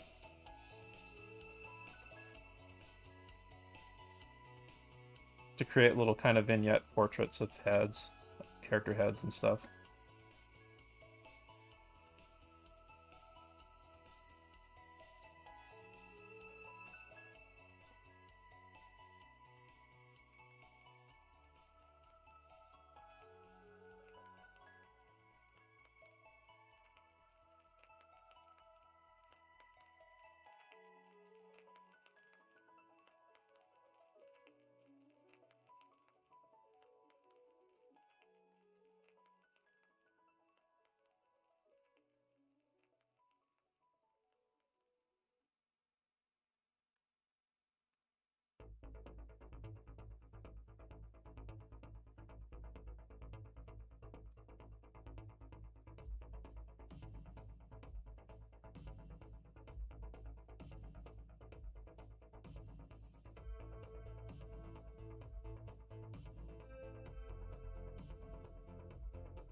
So I kind of wanted to make today like fun and loose for doing this kind of stuff, because I want people to be less scared of this sort of thing. And also, like I said, since we are kind of moving in more storyboard artist direction lately with the subject matter I've been covering for my classes, I want people to kind of start developing more of a connection with the characters that they draw. And a good way to get that connection is to start drawing facial expressions, because then you start making that emotional connection more.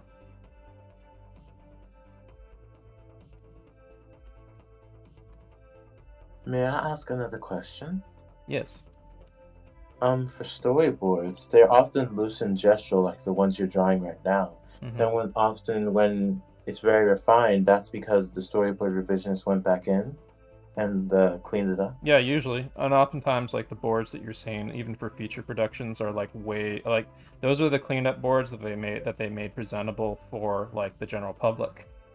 So oftentimes, like especially for feature film, the boards are like really like loose and dirty.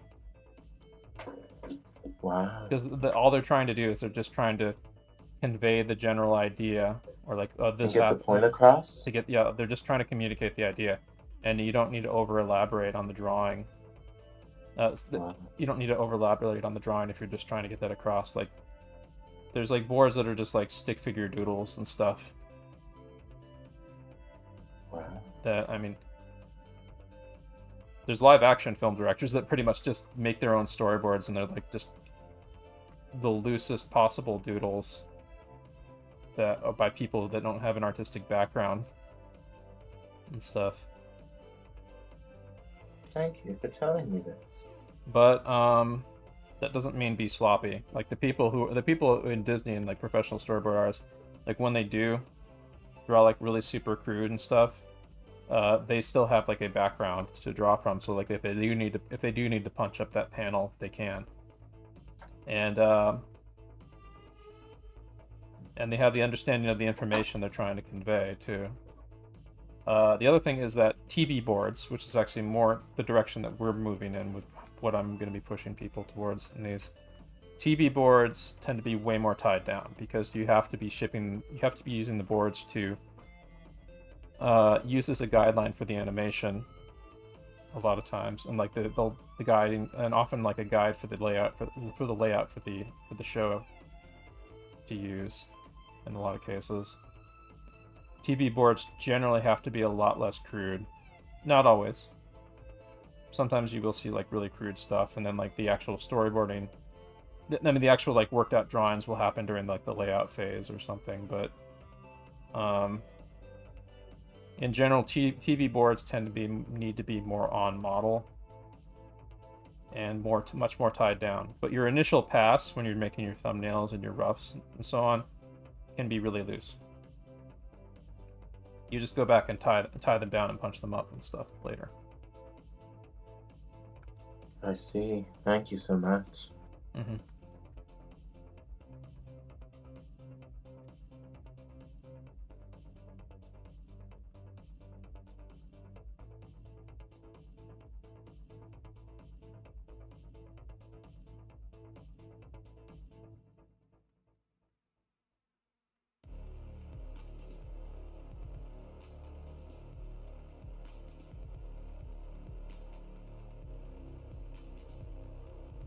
Oh, there's another method that I meant to show that was actually a Walt Stanchfield thingy. Let me see if I still have the page for it open.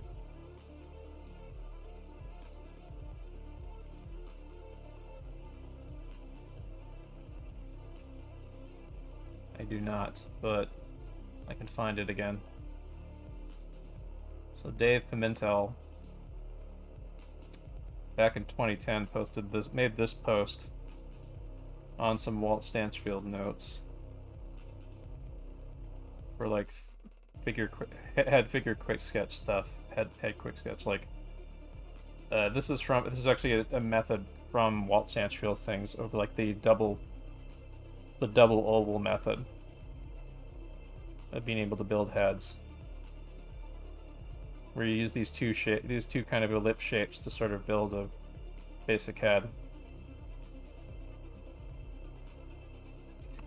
Steve Houston also has a version of this for his figure drawing classes where he uses this kind of sailboat wedge, and some Disney character designs like Aladdin actually make use of this for some of their characters. This kind of sailboat wedge head.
I'm sort of running through a few of these different versions of head construction right now. The sailboat wedge, the double ellipse, and the Disney sphere.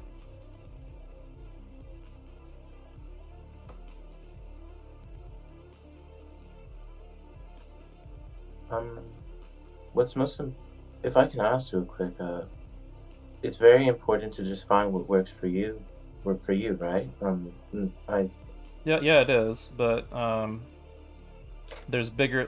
It's like a combination of finding what works for you, and also using techniques that other people have come up with that work for people that are kind of like you. Oh, I see. Thank you.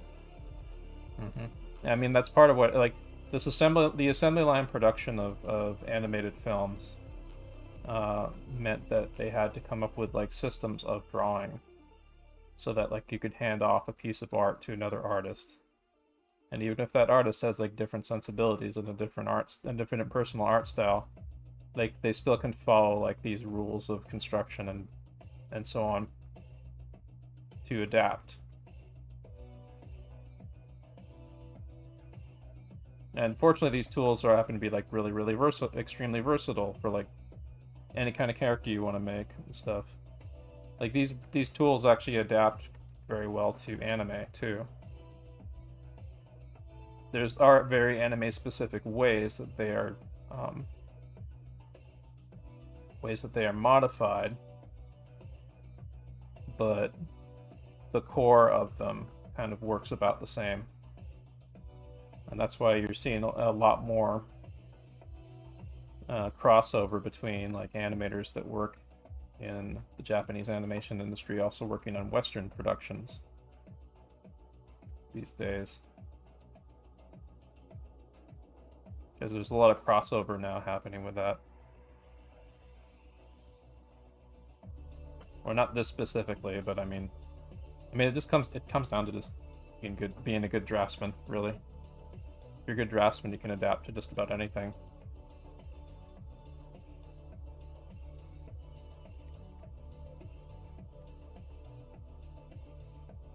So I'm not a very good draftsman, and that's why I'm doing this, to practice.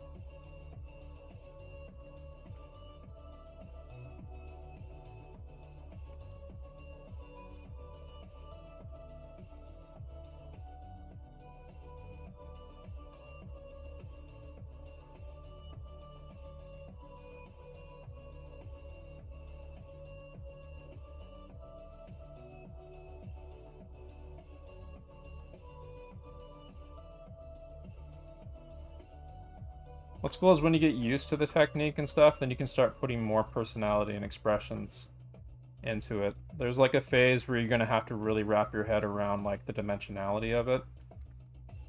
But then when you start like loosening up with it, just start playing with the expressions, it just becomes about just getting the idea down on the page, because you have enough of an understanding and muscle memory for how to construct and elaborate on the face that you can take like a really loose, simple thumbnail and punch it up into a full head or full figure, or whatever you're trying to draw or animate or storyboard.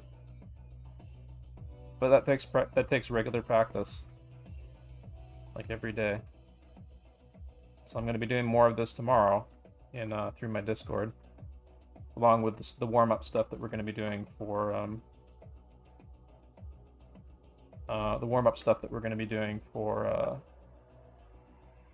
Wednesday figure drawing, which is going to be focused on silhouettes. And even though silhouettes are very 2D shapes, you want to keep three-dimensionality in mind to a certain extent.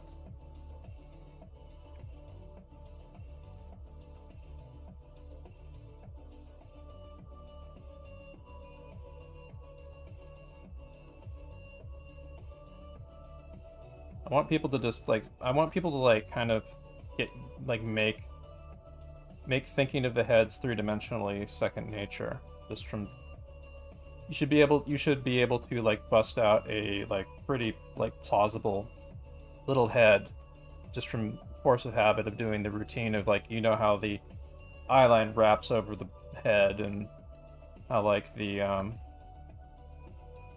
ear goes about to the top of the brow. You know how like the front of the face kind of wedges in there and stuff. The angle of the front of the face down here with the features, stuff like that.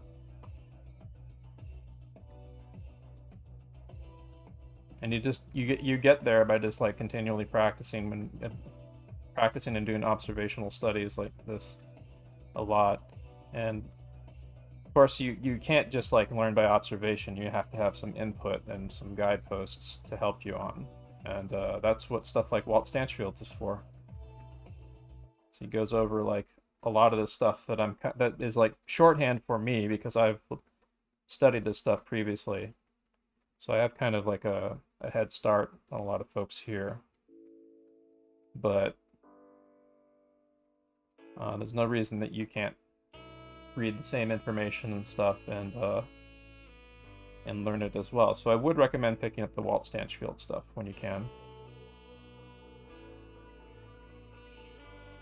As you can see, I'm thinking about like these Think of how stuff like wraps over the form, like this line right here for the jawline and stuff. This is connecting to a line that's going up, creating like this kind of mask for the front of the face that goes up for where the top of the head is, and it wraps over the top of the head. Like, this is all a big, pliable 3D shape.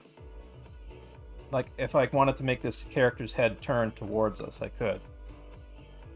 If I wanted to change the angle of the head, I could rough in something that would be fairly plausible.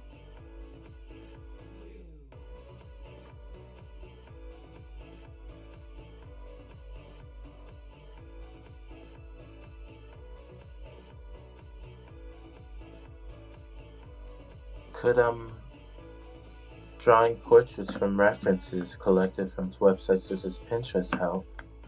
Yeah, sure. I would say we want to do a combination of studies of existing art. You want to do studies of existing heads. You want to maybe even do like field sketches and cafe sketches of people if you can too. Or if you get into a head drawing, life drawing class, that'd be a big help too. Like just like digest as much as you can of observing how the face works. Another thing that I have a head start on for people is I've looked at a lot of people's faces over the years because I used to work as a theme park caricature artist. So I have a mental library of facial types and stuff. So when I'm pretty bad at like inventing faces of facial types out of my head. But if you show me an image of like someone's face, I can kind of key into what makes them unique a little bit better than most people can. But that is like the fact that I've done that and that's in my visual library is something that comes out more when I'm more in tune with when I'm more like in practice with my head drawing. So you'll see some of that come out of me more in the future in some of these sessions.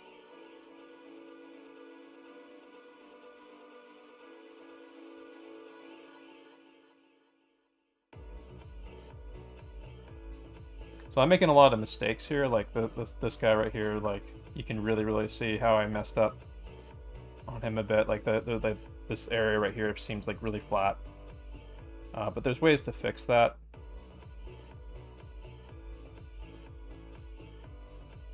Like adding the center line going down the dimensionality of the front of the face, for example, can kind of help me reposition where the lips are and start thinking about like how the cheek works a little better and how the chin sticks out.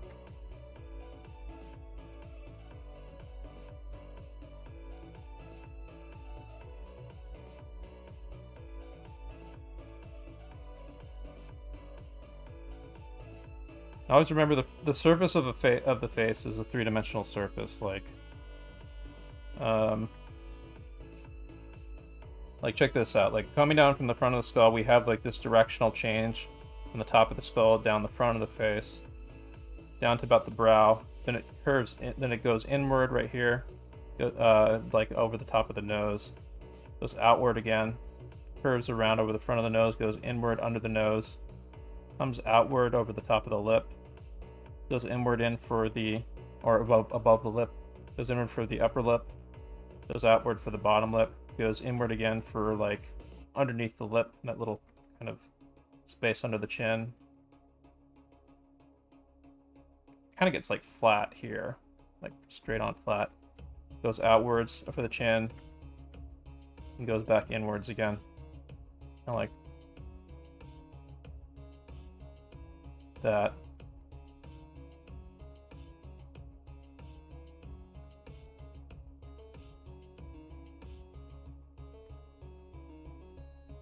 And this whole brow area right here is a 3D shape itself.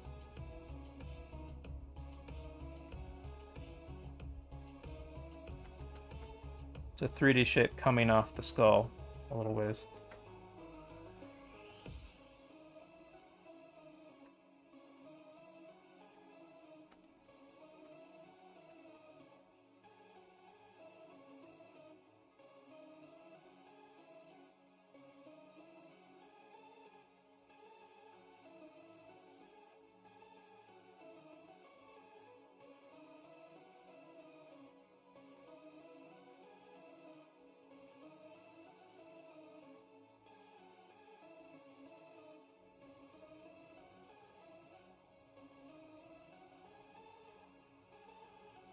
And then we get the side plane of the ear right here, which is following also the side plane of the head there.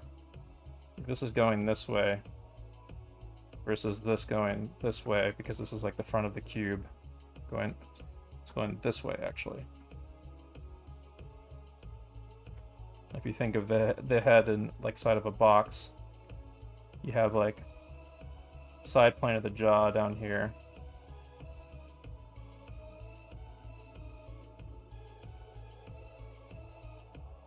Whole side plane right here.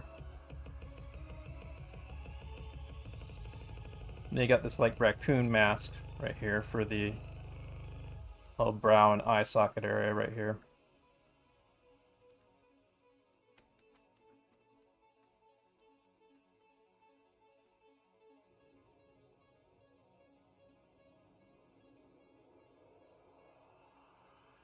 But of course, you don't like as you start understanding this stuff, you don't draw out this construction like every time. Like you start getting a shorthand understanding of it.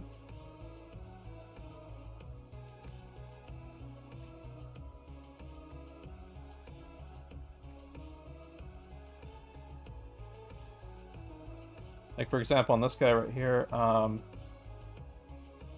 more examples of this kind of stuff, like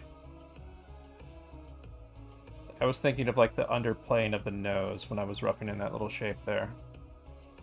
I'm thinking of like the underplane, like the underplane of the eyes.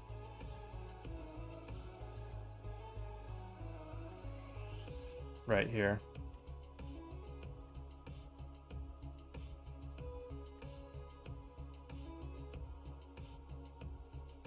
On this head right here, you can see me kind of trying to think about like how is this head angled. Like I think that like if we could see x-ray view through this guy's head, like this ear is here, his other ear would be about here because his head is like tilted down slightly, so like lines over the back of the head would wrap up over here.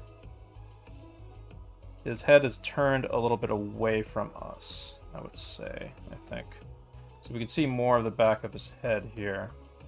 It means the corner of his jaw would be down about here-ish or something, I don't know. But it's like guesstimation. It's just playing with the three-dimensionality of it.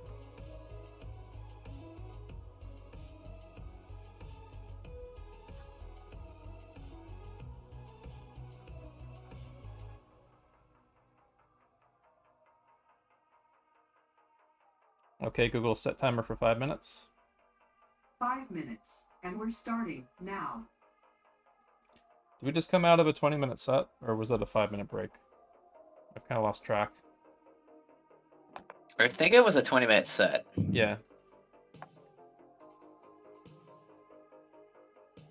I mean, I'm just gonna like keep going and doodling and taking a look at people's people's posts and stuff. But you can use the timers as times to. Oh, that's nice. There we go. Yeah, this is kind of the practice I was talking about, like, that you want to do for your drawovers. Like you want to think about how these things set into the face three-dimensionally, how they work in 3D space and stuff. Like I can see you kind of trying to wrap your head around that a little bit with how like the eyes are 3D objects resting inside that kind of like raccoon eye sort of wedge in the face. You can see you using arrows here to figure out the planar directions of the face. This is like not that far off the mark from like a Riley method study or something. And you're of course building on previous practice that we've done here before using like the Ethan Becker wedge. Like this is good. These are good studies, I'd say. You can go even these are nice and clean, which is great. I would say that you could even play with like use scribbly lines and stuff to kind of like really kind of get it in the nitty gritty of feeling the masses of the face too, if you want. But yeah, good studies. These are I think these ones, there's some stuff in it that I can see you kind of wrestling with the 3D forms of the face, but I think you're getting way too caught up in detail, like especially like the hair and all the other stuff.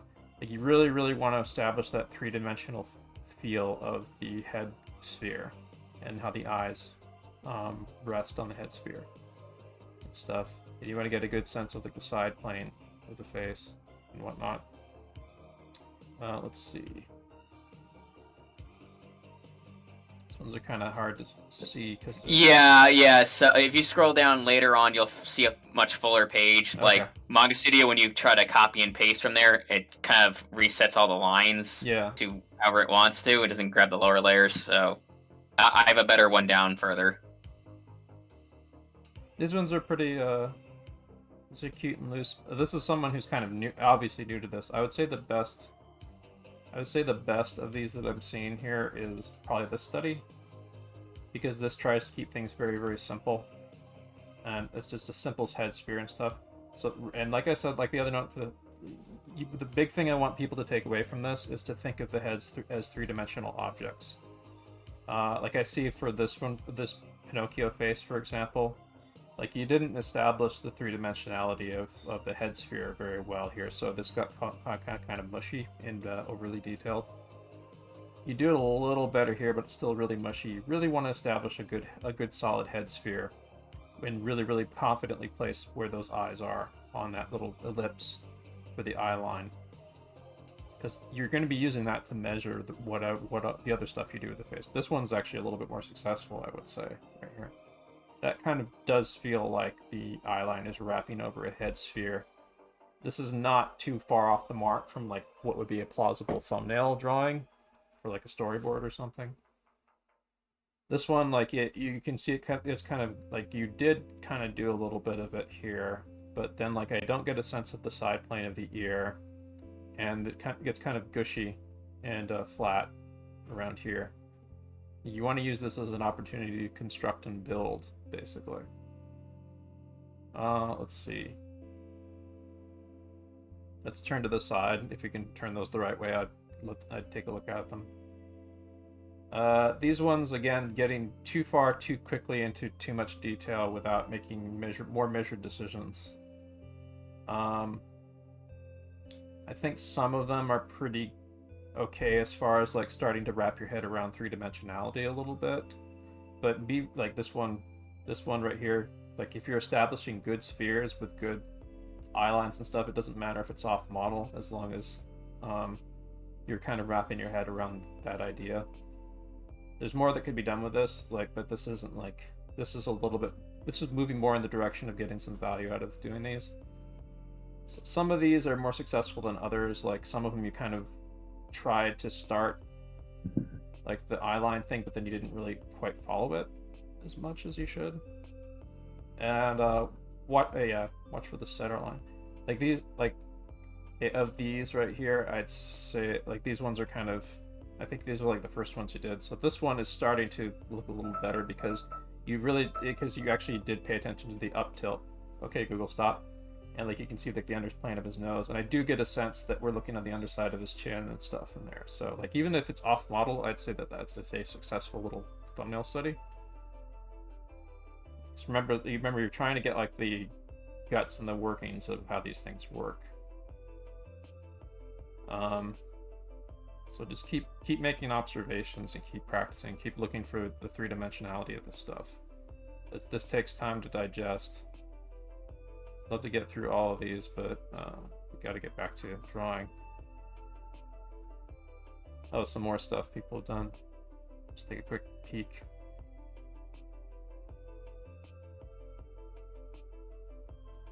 You'll find you'll also be able to make more intelligent and cleaner decisions the more studies like these you do.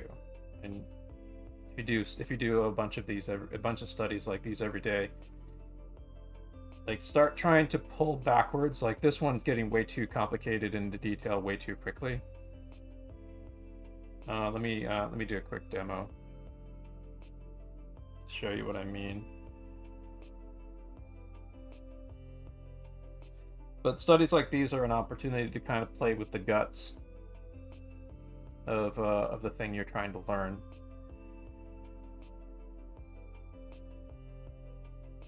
Sometimes it's okay to kind of play with the detail a bit to get like an overview of stuff, but then you want to kind of like take a step back and pay more attention to what it is you're trying to learn. So I'm not going to use reference on this. I'm just going to correct this based on my general understanding of the head. Oops. I will bring up Hero over here on the right here because. So like first off, let's see. Like we want to really establish that head sphere. The bottom, the eye line there, and so on. The way his jaw is built off his face, it comes off the side plane of the head.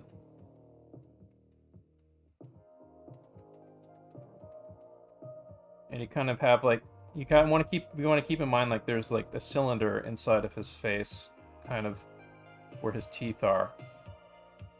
And that the teeth kind of wrap in the direction of this, at least especially for the upper teeth.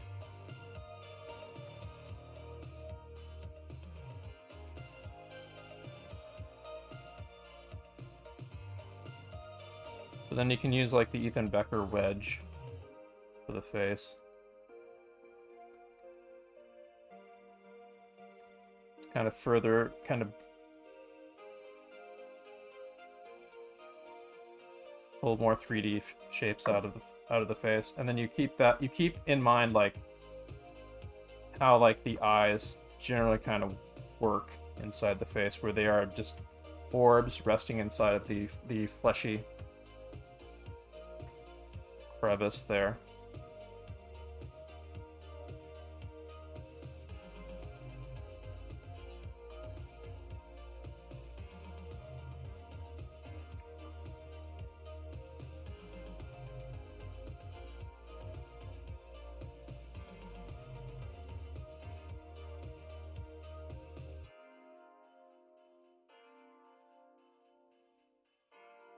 I mean, was I that far off, or was it just the way I was wrapping the jaw around? It's like a general sense of things that's going on here. Like there's like a lot of stuff where it kind of flattens out, and you kind of have to struggle with it a bit to kind of push things a little bit more, so it feels more pliable in 3D.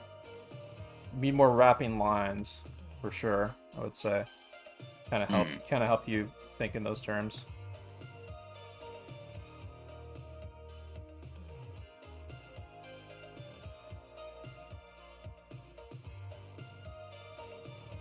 A lot of this will come from like observation, practice, and repetition stuff too. Like this is not stuff that you will warm up to overnight.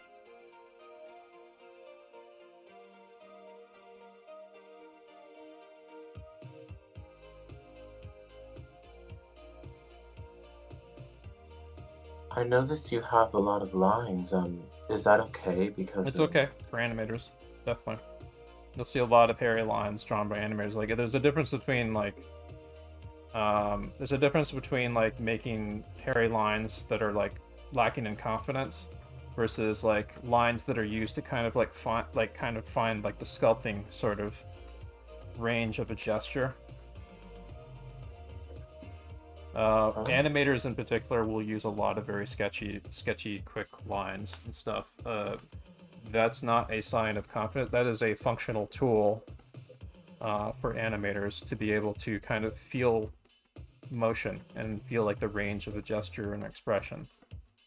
You'll see a lot of especially a lot of TV board artists tend to draw like really clean, and like a lot of comic book artists will draw really clean, but like traditional Disney animators and Warner Brothers animators and stuff will tend to like draw really rough and loose, and you'll see them like iteratively draw over the same figure a lot of times to push the expression and stuff, and you really need to stay loose and dynamic and flowy. And like if you tighten up, that's gonna like oftentimes like kind of kill it. But it really depends. Like sometimes sometimes a simple single confident line will get you there. There's times when you do want there's times when you do want to use as few lines as possible, and but you want the range to be able to use both, really. I see. It's the difference between being sloppy and being constructive. See, thank you so much, Spacedad. Yeah. It's like I'm not that good of a draftsman though is the thing. So a lot of my lines are kind of there are bad habits in my lines and stuff.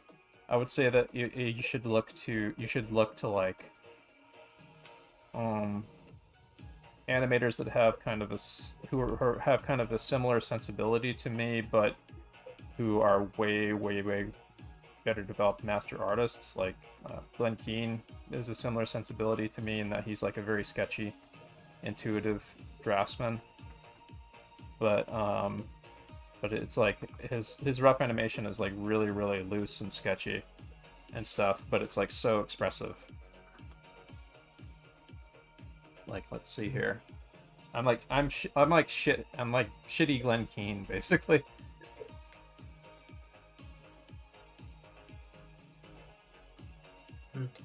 But I can show some examples on screen of like how he draws when he does his like rough drawings.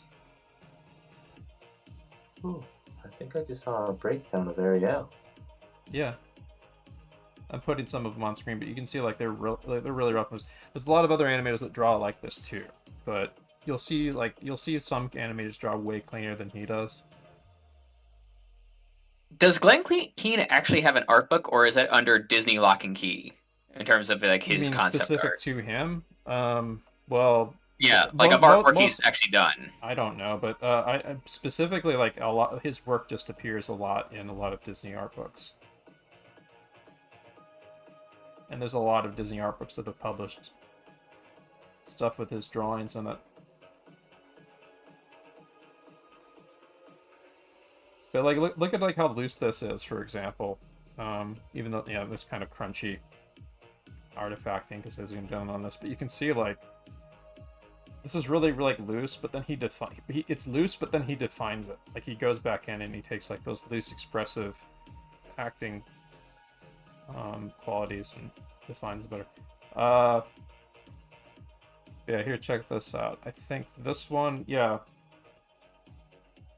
So on the left is like the rough animation, and all that was done to it was they did like a color filter pass over the original kind of loose sketch, and then like added a little bit of like this kind of tone right here. That kind of looks like a pastel coloring there. So this for this film that he animated, like this was animated. This was, I think, yeah, this was his animation that he did at like 60 frames a second, which is nuts. So it inherently had to be really ridiculously loose. So he was like blowing through these drawings like really fast. The art style that he used, lends itself to being like really sketchy like this. But let's see, Glenn Keane MoMA Duet, that was the film.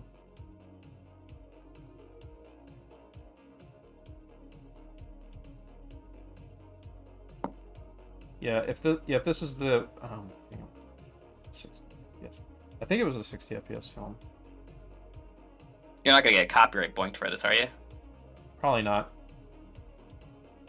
But there was I think it was this film, but there was like a film he did where it was animated at 60 FPS. So that means he had to draw. Yeah, I think it was this. It was that or some other kind of bonkers number that he animated at. But you can see like he's animating like really loose and rough, but it all makes sense because like it all comes together when it's in motion.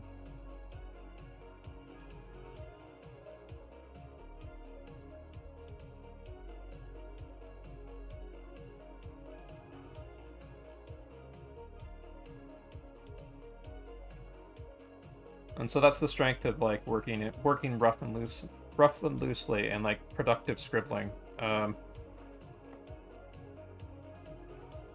Like over time, like my lines are gonna get more confident just over the course of me practicing better drawing habits. But it's okay to be loose when you're trying to work something out.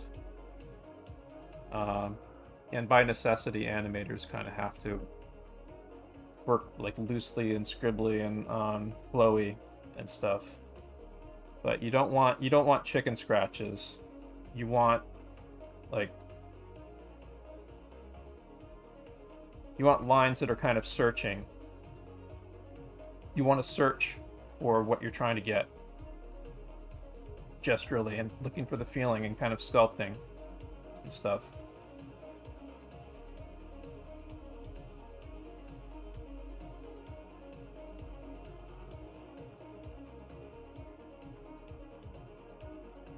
Wait, yeah, let's see here. Oh, shit.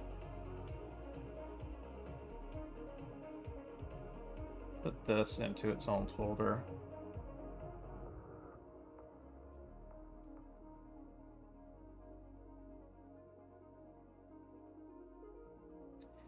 But yeah, you'll hear from a lot of like drawing instructors like, oh, you're not supposed to draw sketchy like that. And that's a load of hooey, quite frankly. I think that is a potential trap that a lot of artists can fall into, where they hear that they're supposed to draw really cleanly. You're getting that from someone who has had like years. First off, you're getting that usually from someone who has years of like really pushing like confident drawing, and also like you're getting that from a particular person that has a different sensibility than you. And there's then you can have a looser sensibility than most people would, than other people would, for how you approach your draftsmanship. What you do with that, if you draw like really loose like this, all you do is you just like you put a layer of tracing paper on top of it, and then you pull those strong, confident lines out of the messy, nitty-gritty initial drawing you did. Like eventually you might be able to get like really confident stuff, so that you get stuff that's pretty clean when you first start. But I mean, for animators and story artists and stuff that are really trying to push expression and stuff like, you want to have the ability to iteratively search for what it is you're trying to say, or what you're trying to express through the character, the face, and stuff. So you want to give yourself like the range to search productively, and not, not be sloppy.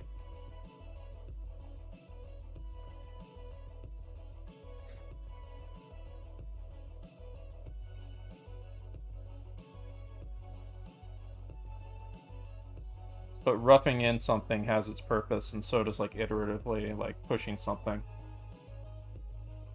There's this really great drawing of like them trying to work out the character designs in one of the Pixar art books. The Pixar art book for Ratatouille. There's a really great drawing in it of like them trying to find Remy's design, which is done by an animator. Let's see here. Pixar Ratatouille character design.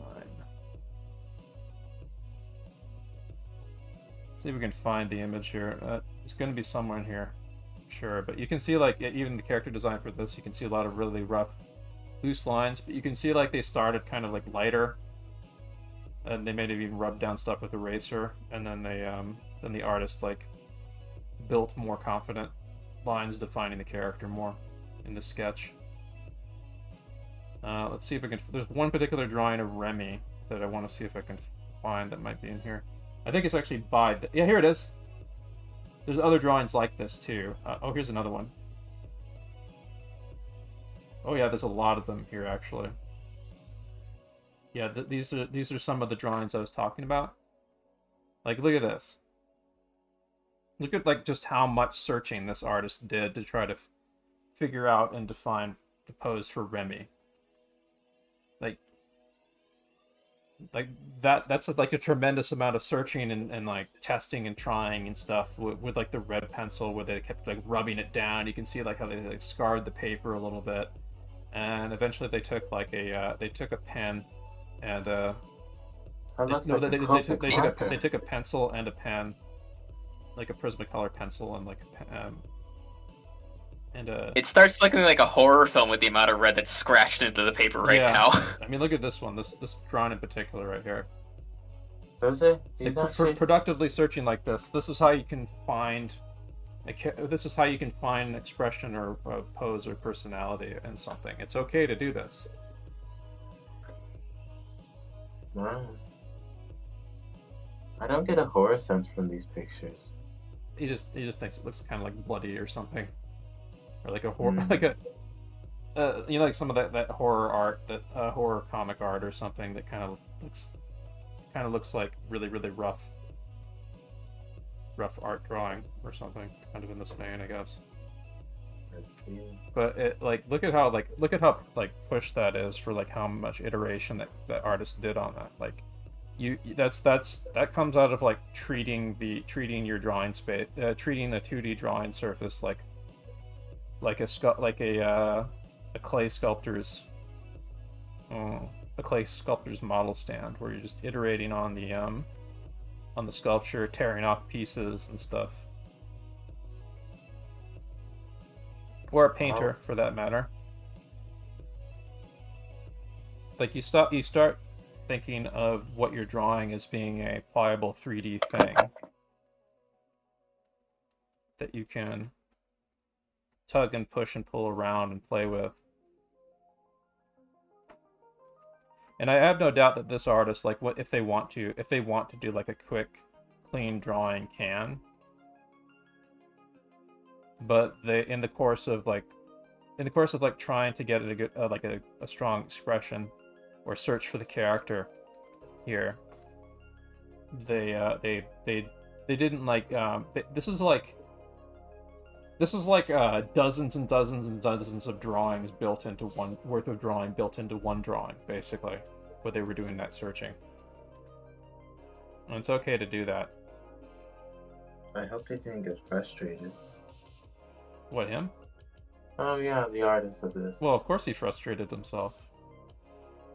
It's part of the struggle. You're supposed to frustrate yourself and struggle, trying to search for something and try to get, like, not be satisfied with like the first thing you draw. You got to keep iterating on the character if you're designing the character, or the finding the personality of the character, or the pose, or the thing you're trying to say, or the action you're trying to animate or illustrate.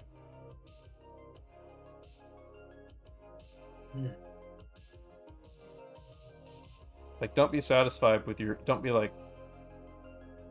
satisfied with like the first thing out of your pencil, unless you're doing like a lineup of like sketch studies. But you can always like take like say like I did like a page of this. I can always go back in later and like go back over them and try like pushing the faces, building more into them, try changing the head angle, stuff like that.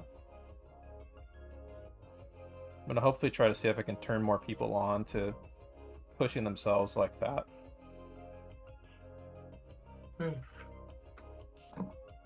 So what about pushing some of the more extreme angles? Like with the hero sheet, like one of the things I was trying to do was like push like a more of a down facing angle, but like the sheet doesn't give any example of it. I would say you, as far as that goes, I think you need to get some generic head tilt angles to really mess with, because like based on what I saw you drawing, I think that you really got to concentrate with simplicity right now, as opposed to pushing it too much.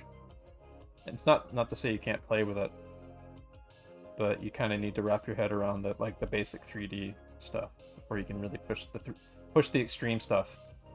But what can help with that is if you get like a, let's see, like a head tilt reference. There's got to be some good reference. No, that's not a good one. It's not a good one. Loomis has got some that are pretty good. Andrew Loomis has got some head angle stuff that's pretty good, but there's like a bunch of really good head tilt reference stuff I've seen that maybe I should try to see if I can. I think this one. No, that's a copy of the one that I'm thinking of, I think. Yeah, I have it somewhere, but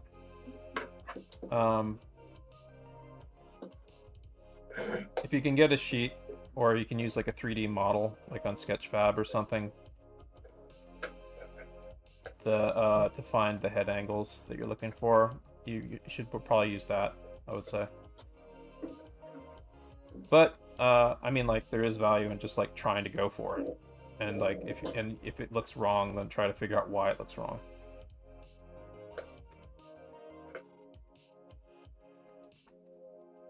Spacedad, may I ask you another question? Yeah. How much will these studies contribute to you being able to draw realistically if you don't think you do, or if you think you can? Oh, I'm sorry. I'm sorry if I'm wording that wrong. How much will these contribute to drawing realistically? Yeah, that's what I'm writing. Well, this isn't drawing realistically. This is cartooning. But I mean, here, one sec. I think I might have to make a new version of this file because this file might be getting a little bloated. Let's see here. There we go.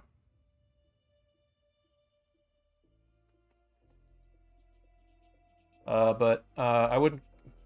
Shit.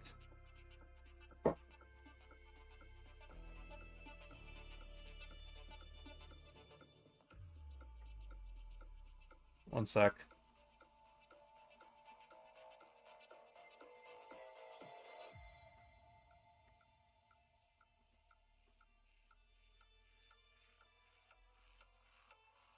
I didn't make a, shit! That's doing that thing again. Fuck.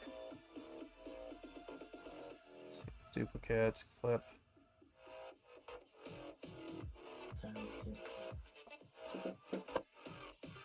It's doing that thing again where the keyboard doesn't want to respond to my inputs. I've had that happen with the mouse. Just unplug the USB and move it to a different port. No, it's not a USB issue.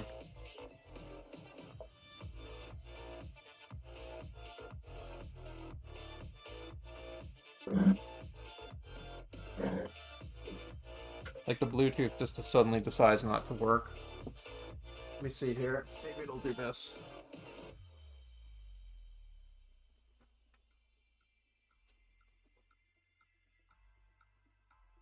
Okay, that works.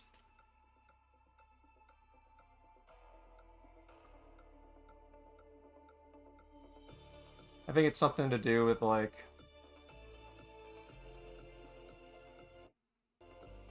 how much data is being used or some shit. It's kind of annoying. Could be EMI. I'll just bump back the resolution of what I'm drawing onto like 5,000. See if that helps.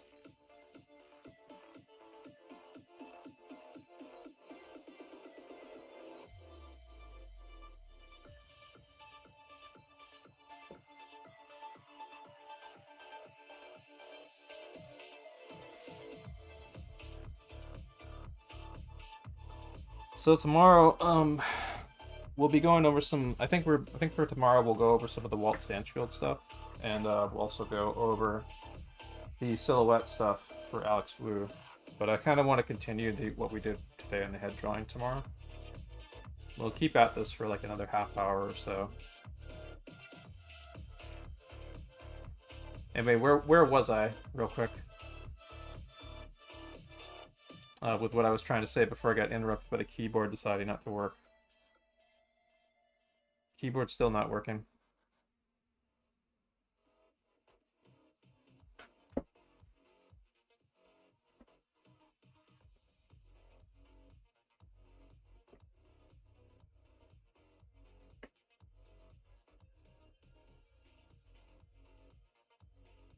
Somebody asked you about how is this gonna help in drawing realistic.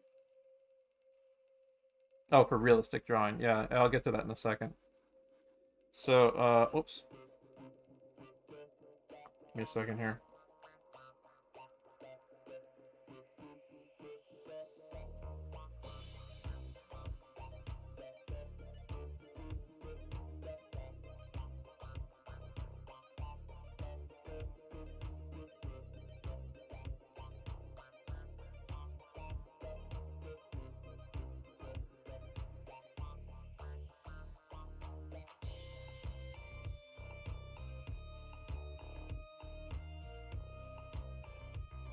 I'm gonna try using the plug-in USB dongle that comes with this thing. Normally I'm using my Bluetooth to connect to it, but it's just being uncooperative at the moment, so I'll try plugging in the USB dongle.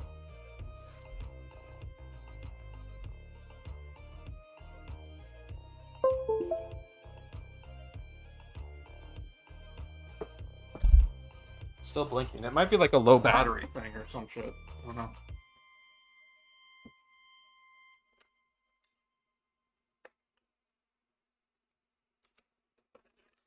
Like, damn, I might need to change the battery. That might be what's doing it.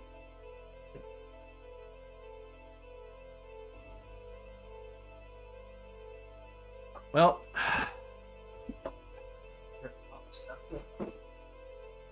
move this USB keyboard over here. Sort of the wireless one. I'll have to use this in my lap now for the rest of the class. Oh well. Alright. I'll figure out what's going on with that later. I think it's something to do with the battery, I'm sure. Okay, so realistic drawing. As far as this helps realistic drawing. No. Realistic drawing is supposed to help this. This can help you kind of like see stuff.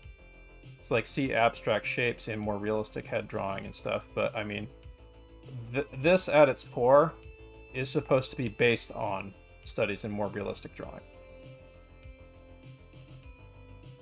So that's why you'll see a lot of animators do like very kind of like realistic life and figure drawing in addition to like more cartoon stuff.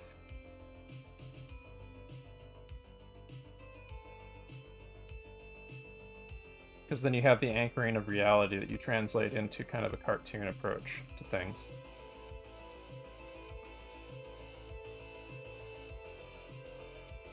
So, like, should we practice first realistic and then move towards this exercise?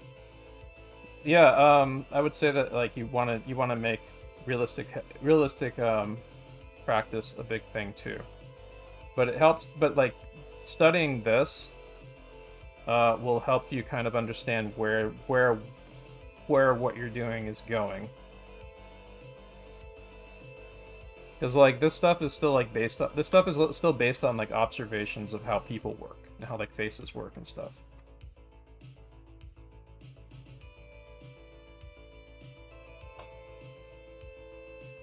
So, like, fully rendered realistic drawings, or just like to study from the realistic drawings?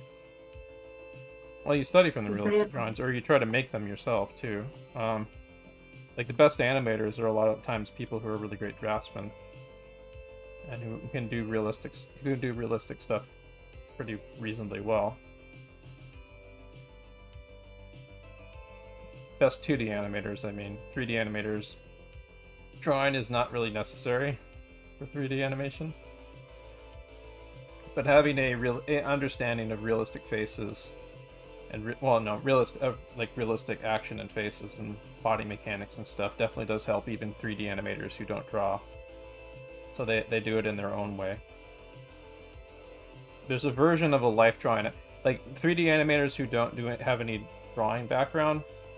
They do versions of what you would consider to be figure drawing, with posing out a puppet or posing out facial expressions and stuff in character rigs.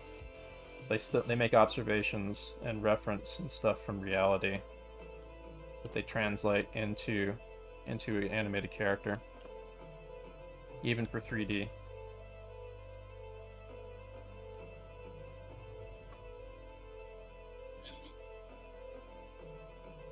Spacedad, do you have an Instagram where I could perhaps like look at some of the studies? I don't, but I have a Patreon where I post all my studies. Oh, okay. Thank you for telling me about it.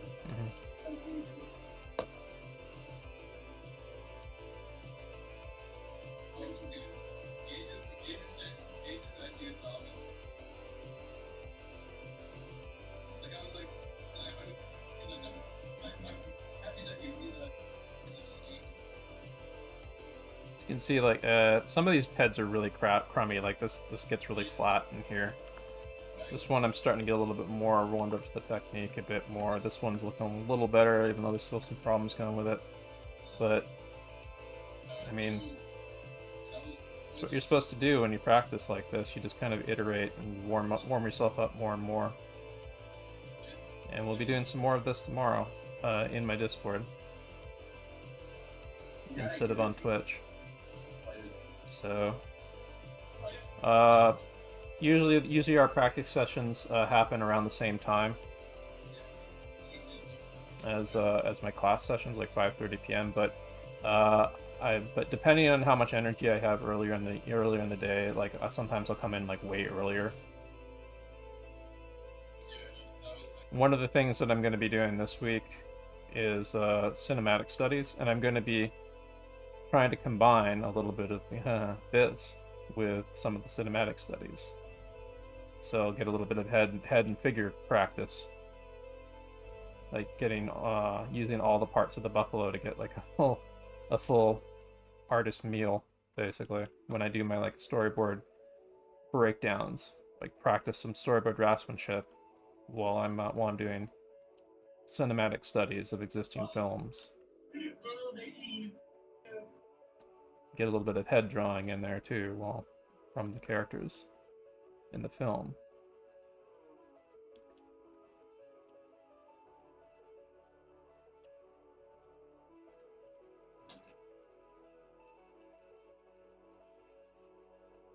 So I'm just kind of just throwing down a generic head puppet right now. So I'm fairly warmed up. So I'm just kind of playing with the basic mechanics over and over again. Because this is prep for what I'm going to be doing tomorrow. I'll be taking this to another stage tomorrow, trying to iterate more on what I've just warmed myself up with today.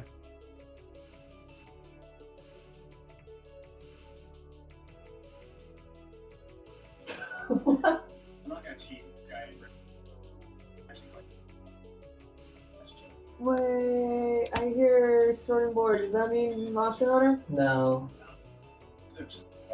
Fuck. We got someone hot micing right now. I hear great sword and sorting board, and I'm just like, No. fuck. No, he's playing Dark Souls. Oh shoot, am I? Red tea. Oh, I'm sorry. That's okay. I heard your voice and I was like, oh, I think I know who's hot micing.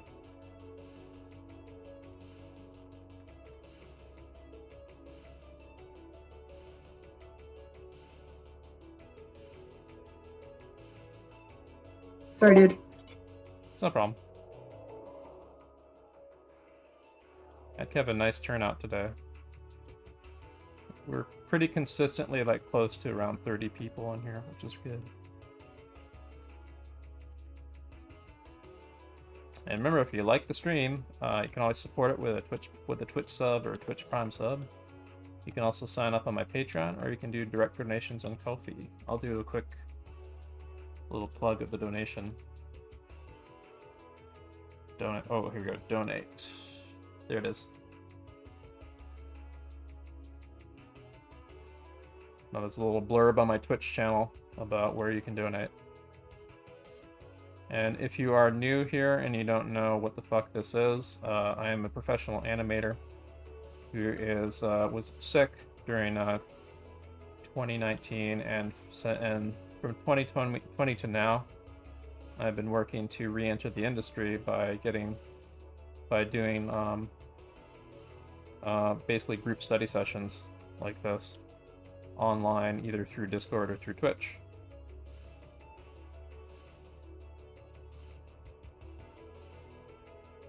So I share some of my knowledge to get, especially like people who are newer to this, furnished with like a starting point to go with. I learn by teaching other people and regurgitating information and reviewing things I've studied in the past. And I work up my confidence again as I try to get myself back in drawing shape so I can re-enter the industry.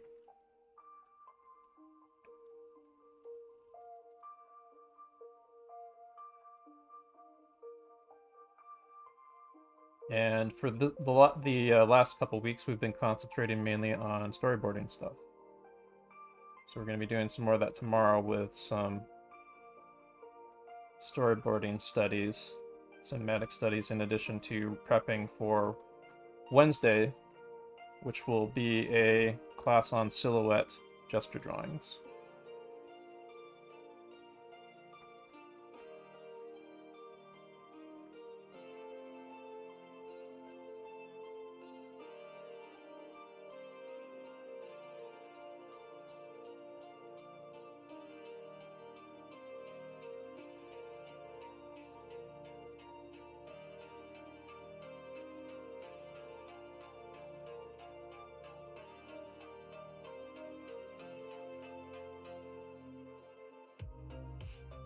Well, yeah, I'm okay now. I was sick in I was sick. It was 2020. It was 20 much of 2019 and a little bit into 2020 that I was sick. I'm still like have to manage my energy from the recovery from the illness. But I'm doing a lot better. I'm not really bad off right now.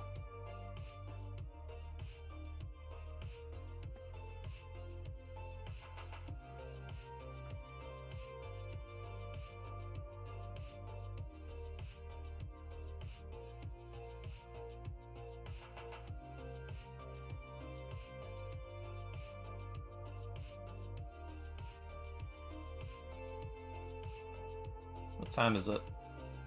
It's 8:20. Wow. The minutes really flew by tonight. It always seems to be like that whenever we do like copy study or draw over studies, like, because these are pretty easy going to do, and we don't have our eyes on the clock as much. So I would suggest, like, I'm gonna put my pencil down here shortly to take a break, but I would suggest the people here who are just getting started with this maybe spend the rest of the evening doing this. But I'll see you guys tomorrow after we wrap up here in about 10 minutes. We'll be meeting in my Discord. I've been wanting to actually screen some films or something. If there's going to be something we do cinematic studies of tomorrow, it'll be from a film that I'm screening. Probably. Which one will it be? I don't know yet. There's a lot of Let's candidates. study some, I guess, The Soul. What was that? Or The Soul or The Klaus. Oh, the yeah, Pixar Soul and Klaus. I was thinking of a live-action film, but animated film also would be good.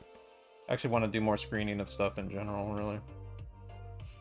So we'll get to a lot of that. Some of the ones I was actually thinking of the Gremlins movies might be fun to stream at some point. But I was also looking at like French New Wave films.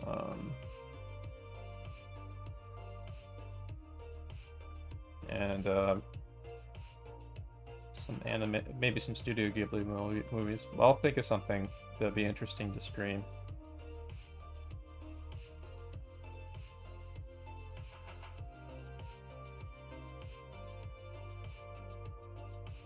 And then I can take like screenshots of it while we're playing it and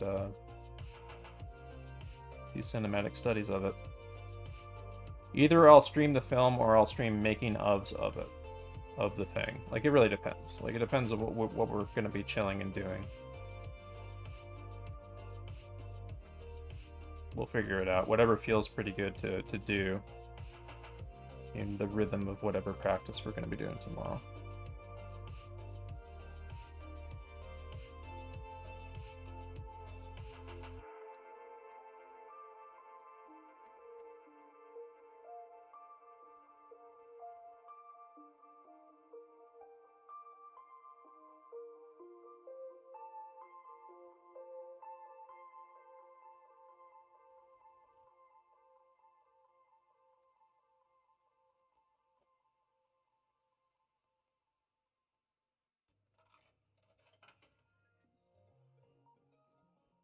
Also, we are mainly concentrated on just like head construction right now, but like in the future we get into specific features like nothing but mouth shape, nothing but noses, or something like that. So it helps to kind of like iteratively break down different aspects of the thing you're trying to draw. Like eyes and brows, big important thing to do. Like you like it would be on your own. I would actually suggest even like just doing tons of like feature studies if you can. Like just filling up a page with a bunch of eyes. Like just make little eye lines like this. And then decide what the eyes are doing. Be sure you add the eyebrows too, by the way. Because those are actually more important than you realize for like describing the emotion. Even on a character that doesn't have eyebrows, like there's usually an indication of the brow.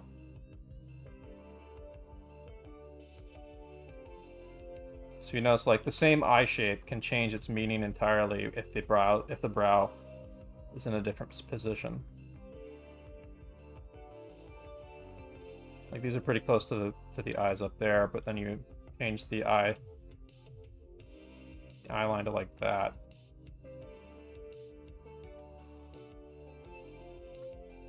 Changes the meaning entirely.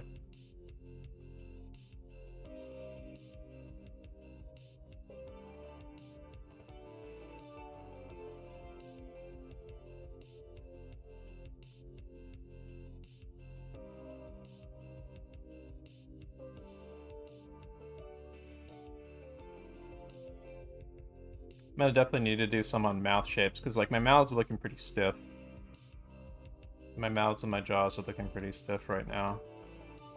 I need to do some stuff where I loosen up my mouth.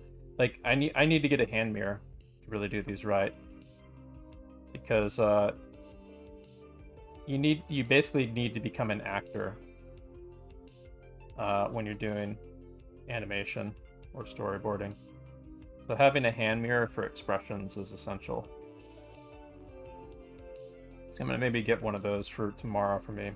A lot of you guys will notice a big difference in the expressions of your characters if you start drawing from a hand mirror,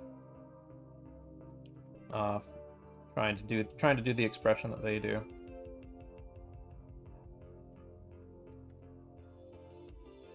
Even if you don't have a hand mirror, like try doing the expression while you're drawing it. Like feeling how the muscles work over your face lets you kind of key into what would feel right in the illusion that you're trying to create.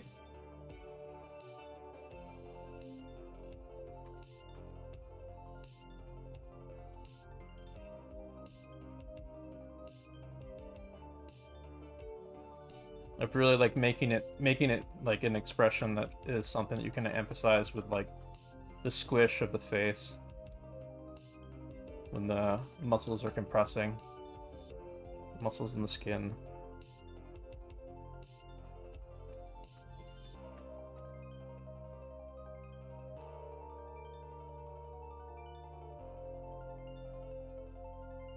Good expressive drawing should like be something that's drawn from sympathy with the model or the thing that you're trying to draw. And that's why making your own reference is usually a good idea, for animators especially.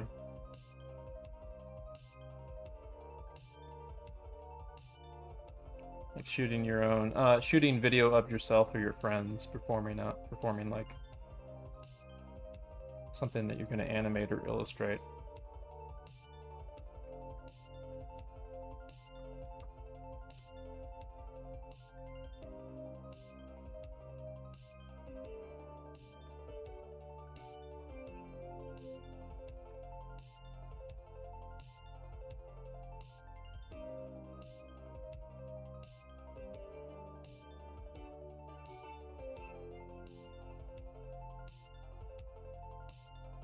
There we go.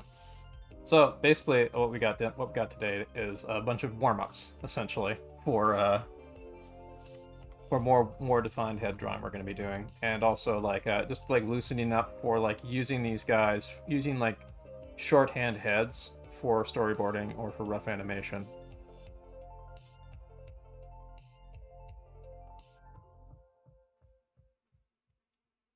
So let's see, let's get that in there and then there.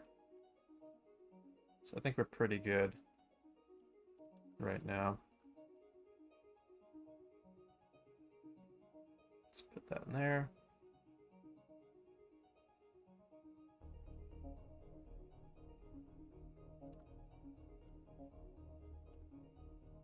So draw over demo.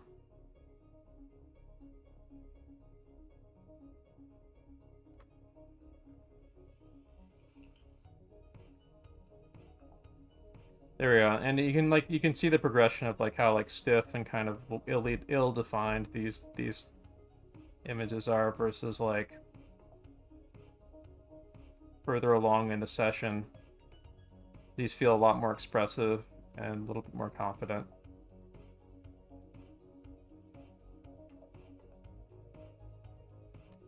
But I mean, it's still getting warmed up. I'm still not back in drawing shape with drawing heads, so I'll be doing some more of that tomorrow. Yeah, that's the thing about anything that we do in here is basically like a long-term project. Like, we're going to be practicing the hell. We have practiced over the last almost a year a lot of heads in here, and we're going to be practicing way more heads in here, and way more heads and figures. Like, everything we do here is a long-term exercise. We're going to be doing way more cinematic studies. We're going to be doing way more head studies and figure studies like this.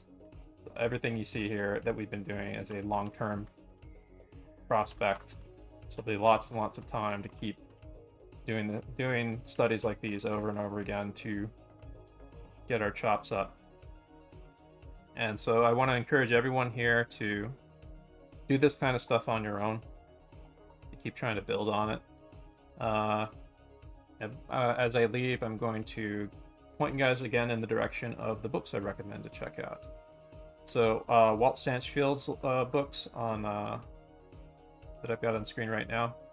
These are must buys, I would say.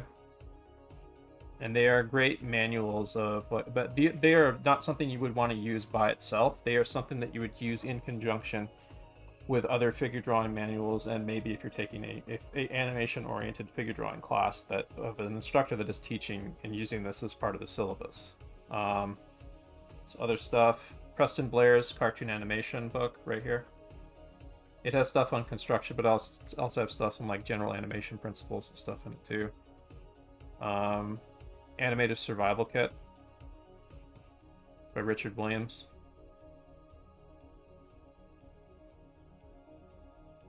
Illusion of Life by Frank Thomas and Ollie Johnston. Let's see if I can find a good page. Yeah, there's a few sample pages on Amazon here. Give you a little bit of a taste of what the book is like. But it has like lots and lots of spreads of like beautiful art and like talking about like different like principles and ideas in animation and stuff. It's like a big giant like collection of like a lot of the nitty-gritty of like the stuff that the Disney animators developed over the years. It's a lot of stuff to turn over your head and think about. And you can just like pull little bits of it, reading it. Like reading a book like this, like everything else that we're studying here, is a long-term prospect. Reading and studying this stuff.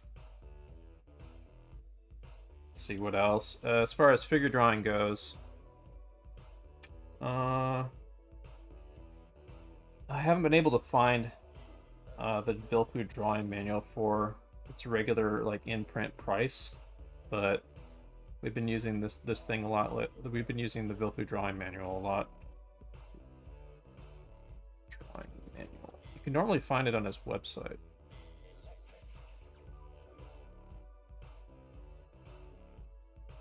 Oops, wrong thing.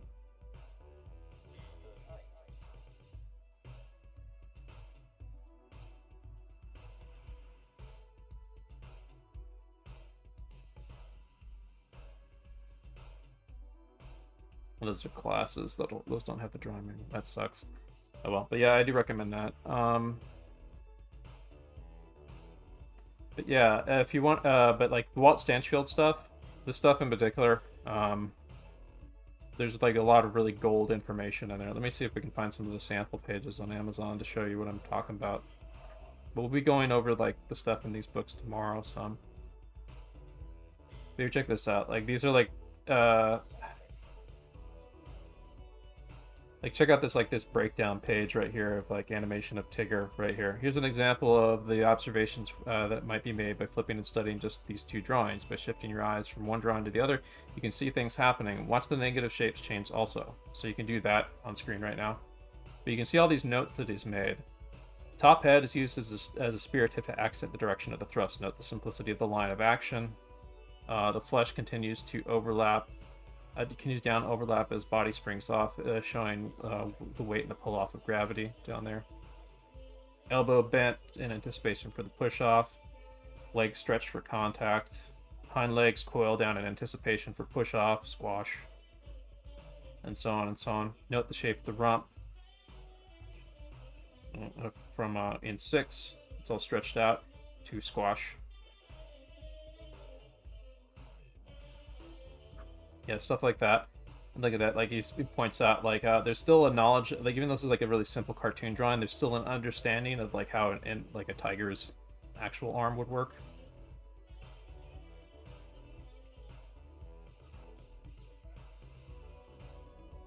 Yeah, there's lots and lots of gold and stuff like this in the book. He goes over stuff like how to like simplify certain things, like here we go, like using basic shapes as aid in difficult drawings. Difficult in between hand to draw. Find the basic shape, in between that shape, and add the details. Another difficult hand to draw. Find the basic shape, in between that shape, and add the details. Start with a cube. It's easy to animate a cube turning in space. You can use that as like a foundation for a palm of a hand. Other stuff like how to simplify like folds in fabric. Knuckles on the hand. It's like this right here is the simplified version of this.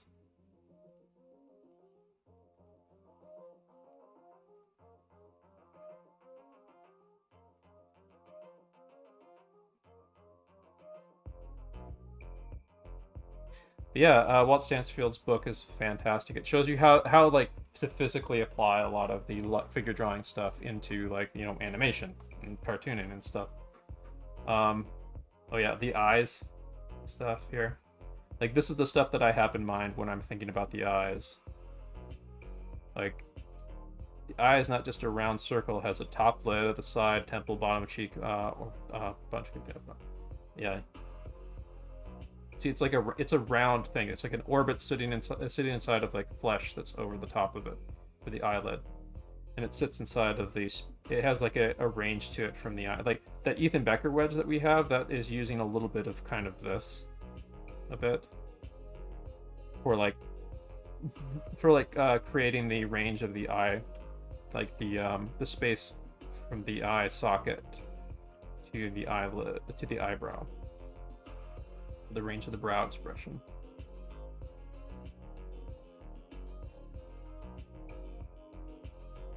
Anyway, so yeah, I just wanted to give you a little taste of that. This book is really, really great, and we'll be going over some of the stuff in it tomorrow. We're doing that, and we'll also be going over the Alex Wu stuff.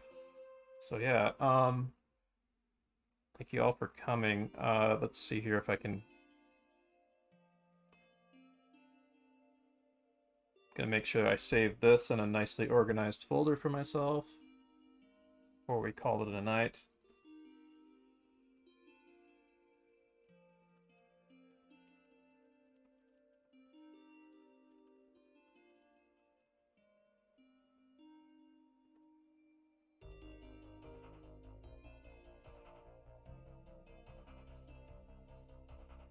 And this entire file and images will be available on my Patreon for subscribers later. I might actually put some lower quality versions of this stuff up for free, but it's just $1 on my Patreon if you want to get a hold of the demos that I did today.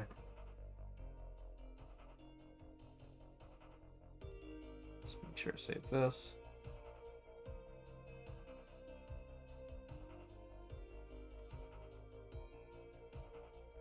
There we go. Save a PSD duplicate. Be also uploaded later. And we'll call it a night here.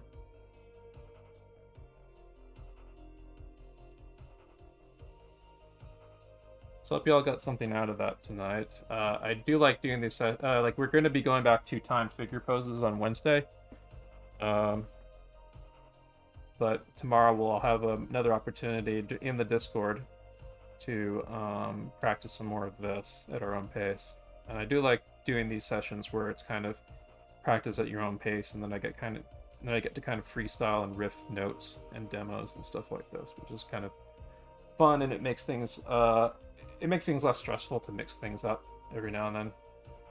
It's like I want to go back to doing the time poses at some point, instead of just like there was a period when I was not doing the time poses every session, and I think that it gets a little loosey-goosey if I don't have a structure like that. So going back and forth between them and this would be nice in the future. So anyway, congratulations everyone who stuck around to the end. I'll see you guys tomorrow or on Wednesday. Congratulations! Congratulations! Congratulations! Congratulations! Congratulations! Congratulations! Thank you, Spacedad. Congratulations! Congratulations! Congratulations! Congratulations! Congratulations!